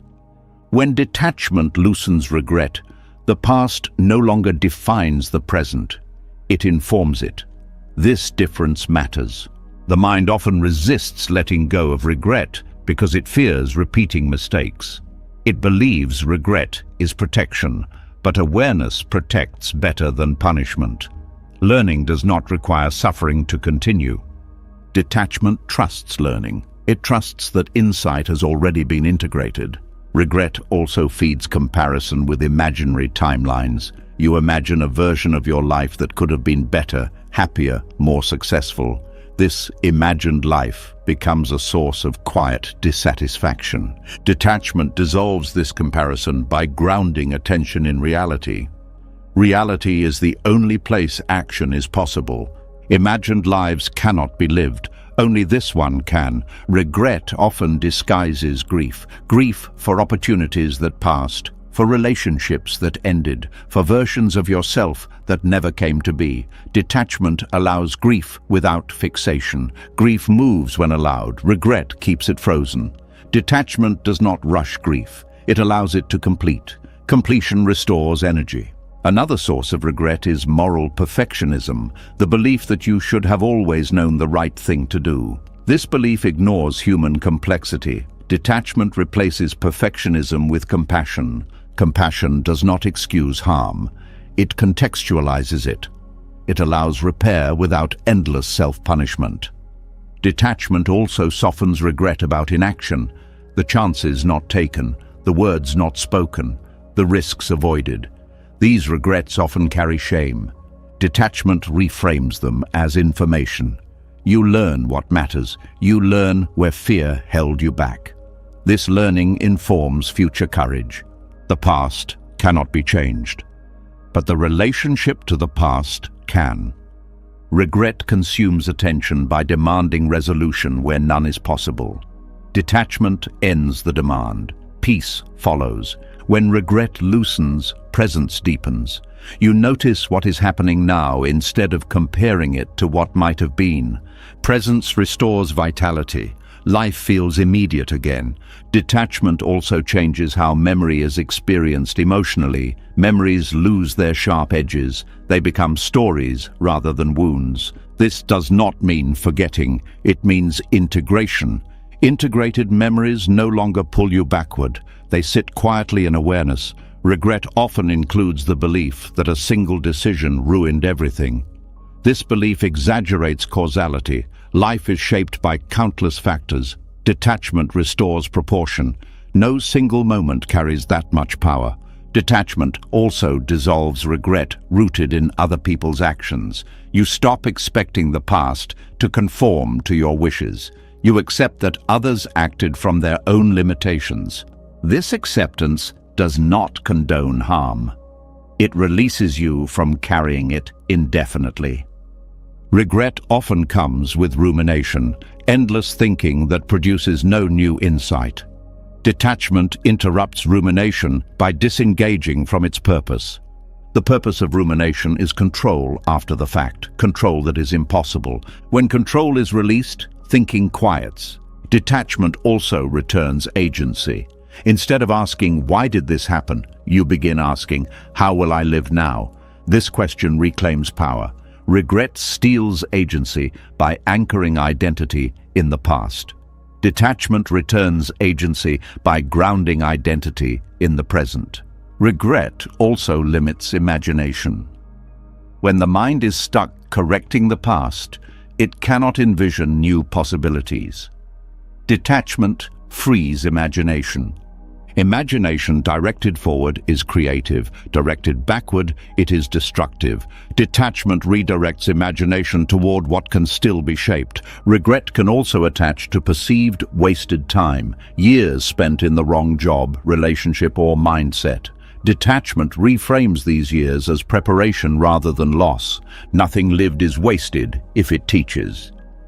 Detachment allows you to harvest meaning from experience rather than mourn its cost. This harvest feeds wisdom. Wisdom strengthens presence. Regret also fuels fear of future mistakes. You become hesitant, overcautious. Detachment restores trust in your ability to respond. You cannot guarantee perfect choices. You can trust your capacity to adapt. This trust reduces anxiety. Anxiety thrives on the belief that mistakes are fatal. Detachment disproves this belief. Detachment also softens regret tied to identity change. I used to be different. I should still be that person. Detachment allows identity to evolve without nostalgia. Change becomes growth rather than loss. Regret often comes from believing you missed your only chance. Detachment recognizes that life offers many openings, not just one. Opportunities change shape. They do not disappear completely. Detachment dissolves the myth of the single correct path. There are many paths. Each teaches something different. Regret clings to one imagined path. Detachment embraces multiplicity. This embrace reduces pressure. You stop living as if every choice must be perfect. Detachment also changes how apologies are experienced. You can apologize sincerely without remaining trapped in guilt. Guilt transforms into responsibility. Responsibility looks forward. Guilt looks backward. Detachment supports repair. Repair heals relationships and the self. Regret often isolates. It keeps you alone with your thoughts. Detachment reconnects you to life. When you stop arguing with the past, the present welcomes you back. Energy returns, curiosity returns, engagement returns. Detachment also improves forgiveness of self. Self-forgiveness is not forgetting, it is releasing the need to punish. Punishment does not improve the past, it only darkens the present. Detachment ends the punishment. This ending creates relief. Relief creates openness. Openness allows life to flow again. Regret fades not because the past changes, but because your relationship to it does. The past becomes complete. Completion frees attention. Attention returns to now, and in the present moment, something becomes clear. Life did not wait while you were looking back. It has been here all along, ready to be lived. Detachment restores you to it. As the weight of regret loosens and the mind returns more fully to the present, another layer of attachment quietly reveals itself. It is more subtle than clinging to the past, and harder to notice than fear of loss. It hides behind good intentions, strong emotions, and even the desire to love deeply. This is the attachment that does not protect connection, but protects an image of the self. There is a quiet discomfort in realizing this. The possibility that what feels like love, loyalty, or care may sometimes be driven by something else. Not cruelty, not selfishness in the obvious sense, but ego operating softly, wearing the mask of emotion. Emotional clinging often looks sincere. It feels intense, it feels personal, but intensity does not guarantee authenticity. Sometimes it signals insecurity, trying to preserve a story about who you are. The ego does not always shout. Often it whispers. It does not always demand attention. Sometimes it asks for reassurance. It wants to be seen as important, needed, irreplaceable, good, right, or special. Emotional attachment can become the tool it uses to protect these identities. Attachment becomes ego-driven when the relationship serves as a mirror more than a meeting. When the primary concern shifts from connection to confirmation, from being with someone to being validated by them. This shift is subtle, it happens quietly. You begin to care not just about the person, but about what the relationship says about you, your worth, your role, your image. When attachment protects self-image, reactions intensify. Disagreement feels threatening, distance feels personal, change feels like rejection. These reactions are not about losing connection. They are about losing identity. The ego fears invisibility. It fears being ordinary. It fears being wrong. Emotional clinging reassures the ego that it matters, that it is central, that it is secure. This is why attachment often becomes strongest when self-image feels fragile. During uncertainty, transition, or loss of role, emotional clinging increases. The ego looks for something to hold onto, something to stabilize the sense of self. In these moments, attachment is not about love, it is about grounding identity. This is not a moral failure, it is a human pattern. But when left unseen, it distorts connection. When ego is involved, listening changes. You listen not to understand, but to confirm your role. Are you appreciated, needed, acknowledged? When these confirmations are missing, discomfort arises. The discomfort is often misinterpreted. It feels like relational insecurity, but it is identity insecurity. Attachment driven by ego often demands reassurance, not because love is lacking, but because self-image feels unstable. The reassurance temporarily soothes, but it does not resolve the underlying need. This creates a cycle. The more reassurance is sought, the more fragile self-image becomes. Dependence grows, anxiety increases. Genuine connection does not require constant confirmation, ego-driven attachment does. Another sign of ego behind clinging is the need to be indispensable. When attachment is healthy, you want the other to be well, even if that means independence. When ego is involved, independence feels threatening. You may say you want the other to grow, but feel uneasy when they do. This unease reveals attachment to a role rather than to the person. Roles feed ego: caretaker, protector, advisor, the one who understands. These roles are not wrong, but when identity is fused with them, attachment forms. When someone no longer needs you in the same way, ego interprets it as loss of value. Emotional clinging intensifies, not to preserve connection, but to preserve relevance. This is why attachment often shows up as subtle control, advice given when not asked, help offered when not needed, concern expressed repeatedly. These actions can look loving, but they often protect identity. Control reassures ego that it still matters. Genuine connection does not need control. It respects autonomy. Ego-driven attachment struggles with this. The ego also attaches to being right. Emotional clinging can form around shared beliefs, values, or narratives. When these are challenged, attachment reacts strongly. Not because connection is threatened, but because self-image is. You are no longer defending an idea. You are defending who you think you are. This is why some emotional conflicts escalate quickly. The stakes feel high because identity feels at risk. Attachment protects ego by narrowing perspective. You become less curious, less open. You cling to familiar interpretations. This limits growth. Growth threatens ego because it requires letting go of certainty. Attachment resists this. It prefers stability over truth. When ego is involved, emotional reactions feel justified. You tell yourself you are reacting because you care, but caring does not require rigidity. Ego does. Another sign of ego behind attachment is comparison. You compare how much you give versus how much you receive, how much you care versus how much the other seems to care. These comparisons fuel resentment. Resentment is often ego hurt by unmet expectations. Genuine connection does not keep score. Ego-driven attachment does. Attachment also protects ego by avoiding vulnerability. You may cling emotionally while avoiding honest exposure.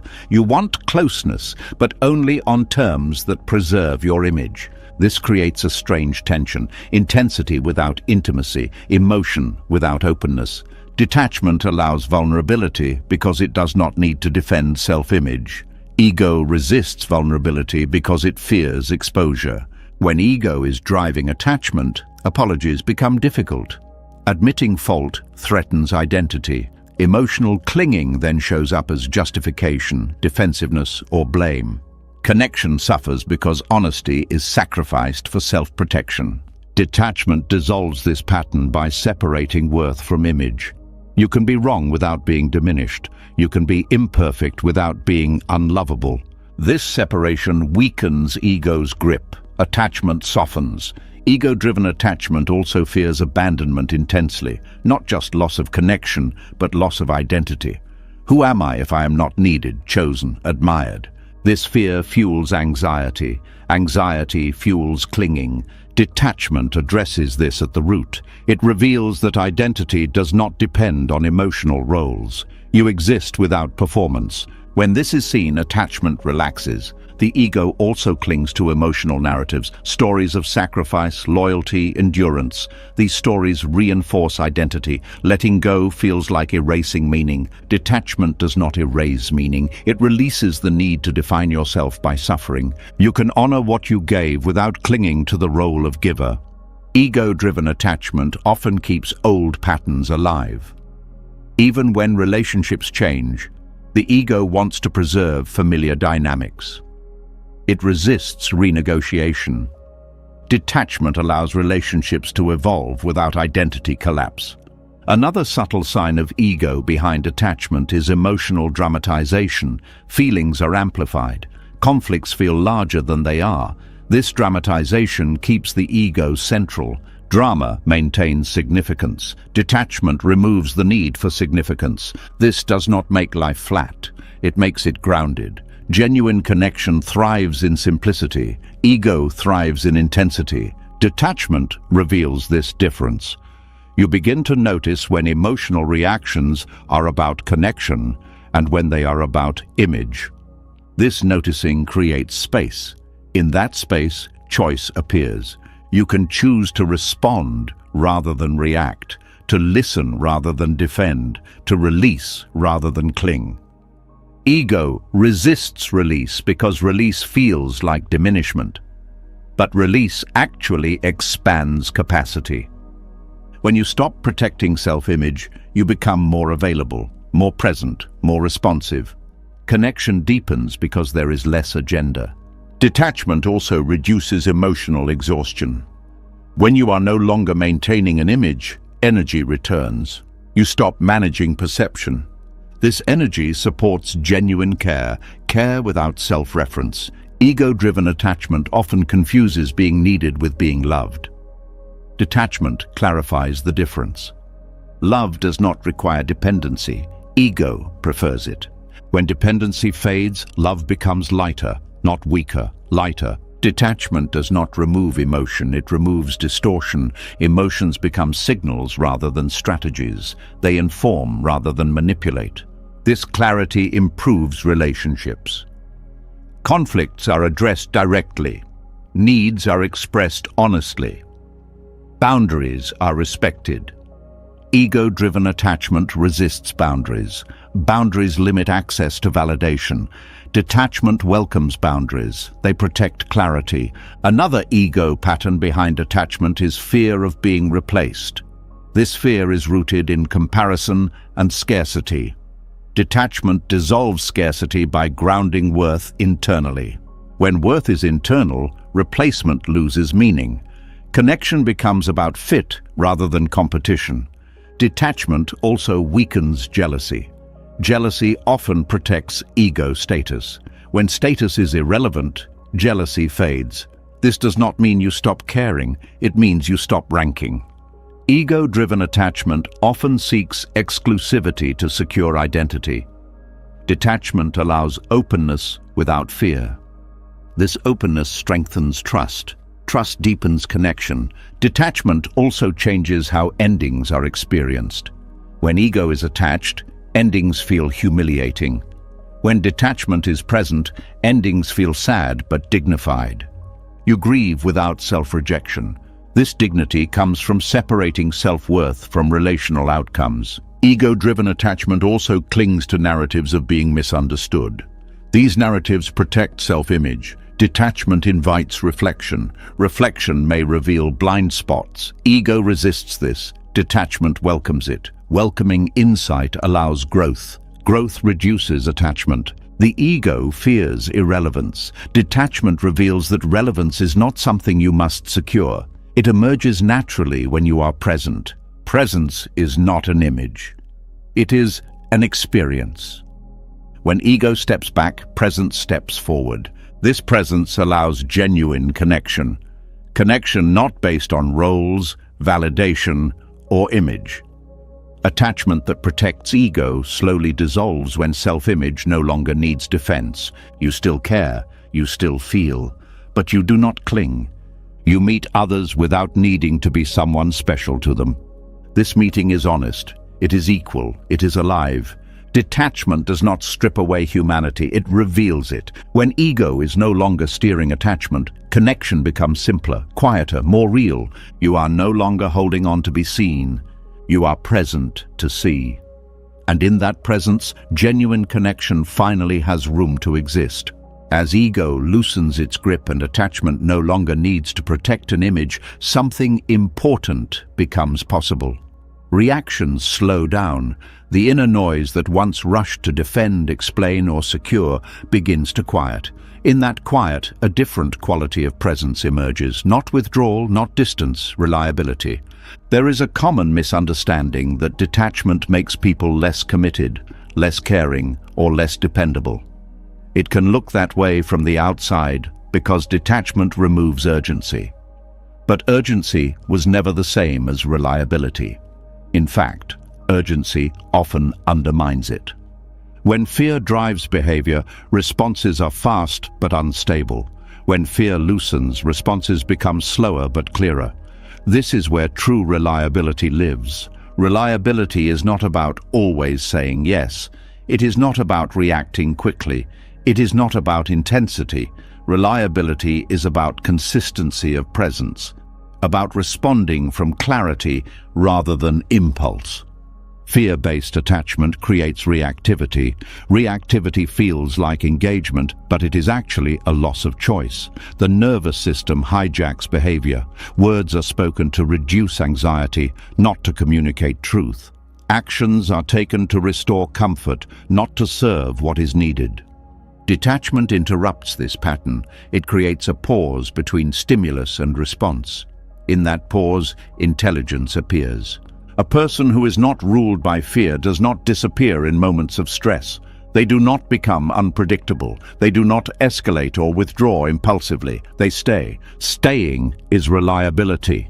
Fear pulls people away from the present moment. It pushes them into defense, explanation, or control. Detachment brings them back to what is actually happening.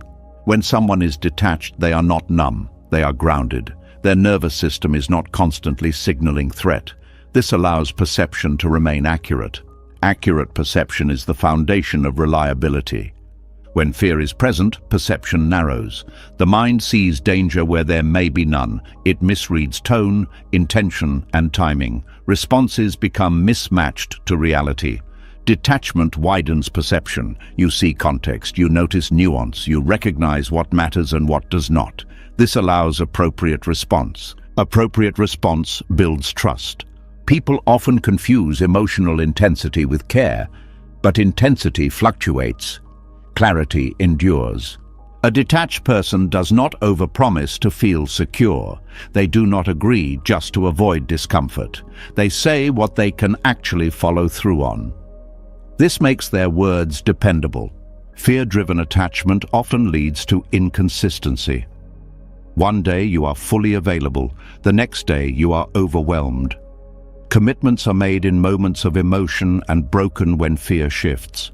Detachment removes this swing. You commit only when aligned. Alignment creates follow-through. Reliability also means being emotionally available without being emotionally volatile. Detachment allows you to feel without flooding. When emotions are allowed to pass without being acted out, relationships stabilize. Others know what to expect from you. Not perfection, but steadiness. Steadiness builds safety. A person ruled by fear reacts to pressure by trying to control outcomes. They micromanage, they rush, they overcorrect. These behaviors often create more problems than they solve. Detachment responds to pressure by assessing what is needed now, what can wait, what is within my control, what is not. This assessment prevents unnecessary action. Unnecessary action creates chaos. Reliability is not doing everything. It is doing the right thing at the right time. Fear also distorts communication. Under fear, people either overshare to seek reassurance or shut down to protect themselves. Both disrupt trust. Detachment allows clear communication. You speak directly, you listen fully. You do not hide behind emotion or overwhelm others with it. Clear communication is reliable communication. Detachment also strengthens boundaries. Boundaries are often misunderstood as distance. In reality, they are structures that support consistency. When boundaries are weak, availability fluctuates. You give too much, then resent. You withdraw suddenly. This unpredictability erodes trust. Detachment supports boundaries because it removes guilt-driven behavior. You do not say yes to be liked. You say yes when it is true. This honesty allows others to rely on you realistically. Reliability also means emotional continuity. You do not punish others with withdrawal when uncomfortable feelings arise. You stay engaged even when things are difficult. Fear-driven attachment often withdraws when threatened. Detachment stays present. Presence in difficulty is one of the clearest signs of reliability. Detachment also changes how mistakes are handled. When fear rules, mistakes trigger defensiveness or shame. Energy goes into protecting image rather than correcting course. Detachment allows acknowledgement. You can admit error without collapse. You can repair without drama. Repair strengthens trust more than perfection ever could. A detached person is reliable because they are not busy managing how they appear. They are available to manage what is real. Fear-based behavior is unpredictable because fear shifts constantly. What feels safe one moment feels dangerous the next. Decisions made from fear are unstable. Detachment creates an internal reference point that does not fluctuate as wildly. You act from values rather than emotions alone. Values create consistency. Reliability also depends on patience. Fear rushes. It wants immediate resolution. Detachment tolerates uncertainty long enough to allow wise action. This patience prevents reactive decisions that must later be undone. Detachment does not make you passive, it makes you deliberate. Deliberate action is dependable. A person who is not ruled by fear does not escalate conflict unnecessarily. They do not take everything personally. They respond proportionally. Proportional response builds credibility. Others learn that you will not overreact. This allows them to be honest. Honesty strengthens relationships. Detachment also improves leadership. Leaders who act from fear create instability. Their moods dictate direction. Teams feel uncertain. Leaders who act from detachment provide clarity. They do not panic under pressure. They adjust without drama. This steadiness inspires confidence. Reliability is also about emotional resilience. When things go wrong, detached individuals do not collapse. They adapt. Adaptability is reliability in a changing world. Fear-based attachment resists change. It clings to plans. When plans fail, disorientation follows. Detachment expects change. Adjustment feels natural rather than threatening. This expectation prevents crisis thinking. Reliability also involves consistency over time. Fear-driven effort burns out. Detachment sustains. You show up not because adrenaline carries you, but because alignment supports you. Sustainable presence is reliable presence. Detachment also allows you to hold space for others without absorbing their emotions. You can support without becoming overwhelmed. This capacity is deeply reliable. People know they can bring difficulty to you without being met by panic. Fear-based empathy collapses under intensity. Detached empathy holds. Detachment does not remove care, it refines it. Reliable care is not frantic, it is steady. Detachment also improves decision-making under stress. Stress narrows options. Detachment keeps options visible. You choose with clarity rather than compulsion. This clarity reduces regret. Decisions made from detachment age well. Fear-based decisions often require explanation later. Detached decisions stand on their own. Reliability also means predictability in character, not in behavior. Others know how you will approach situations even if outcomes differ. They know you will listen. They know you will think. They know you will respond honestly. This predictability creates trust. Detachment also reduces emotional manipulation. When you are not seeking reassurance or validation, you do not use emotion to influence others. Your responses are cleaner. Others feel respected. Respect supports cooperation. A detached person does not disappear when they cannot fix something. They stay present even when solutions are unclear. Presence without fixing is often the most reliable support. Fear-driven attachment cannot tolerate helplessness. It either controls or withdraws. Detachment tolerates not knowing. This tolerance keeps connection intact. Reliability also shows up as emotional availability without dependency. You are there without needing something in return. This creates generosity without exhaustion. Detachment also improves timing. You know when to act and when to wait. Fear acts too soon or too late. Timing is a subtle but essential part of reliability. Detachment also reduces defensiveness. You do not protect ego, you protect clarity. This allows feedback to be integrated. Growth follows. Growth increases competence. Competence supports reliability. Fear-based attachment avoids feedback. Detachment welcomes it. Welcoming feedback improves performance. Reliability is not about never failing. It is about responding well when you do.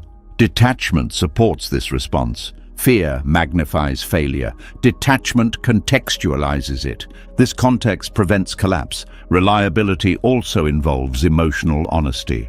You do not pretend to be okay when you are not, nor do you dramatize difficulty. You communicate truthfully. Truthful communication builds trust. Detachment also helps you remain consistent across environments. You are not a different person depending on who is watching. Consistency of self builds reliability. Fear-driven behavior changes with audience. Detachment does not. Detachment also allows you to disengage when necessary without hostility. You step back cleanly rather than disappearing or attacking. This clean disengagement preserves relationships. Reliability includes knowing your limits and honoring them. Detachment clarifies limits. Fear obscures them. A detached person is reliable because they are not ruled by urgency, insecurity, or image. They respond rather than react. Response is thoughtful. Reaction is automatic.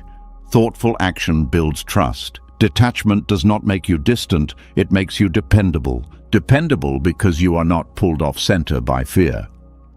Dependable because you are present, clear, and consistent.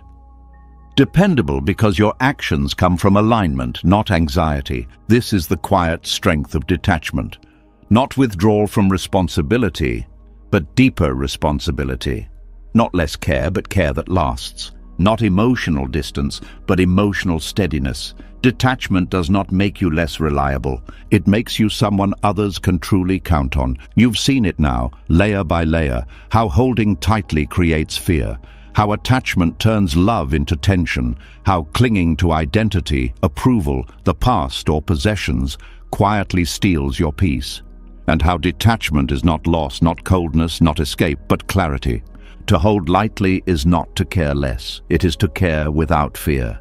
It is to trust that what truly belongs in your life does not need to be trapped to stay. What is real remains. What leaves was never meant to be owned. Detachment does not empty your life, it clears it.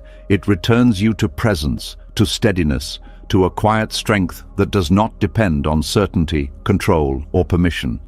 When you stop gripping, life does not slip away, it settles. If something in this message stayed with you, leave a comment and write, "I choose to hold lightly." It helps this wisdom reach others who need it. And if this kind of depth, calm, and clarity matters to you, subscribe to the channel. More teachings like this are coming, and you won't want to miss them. Until next time, move gently through life, hold lightly, and trust what stays.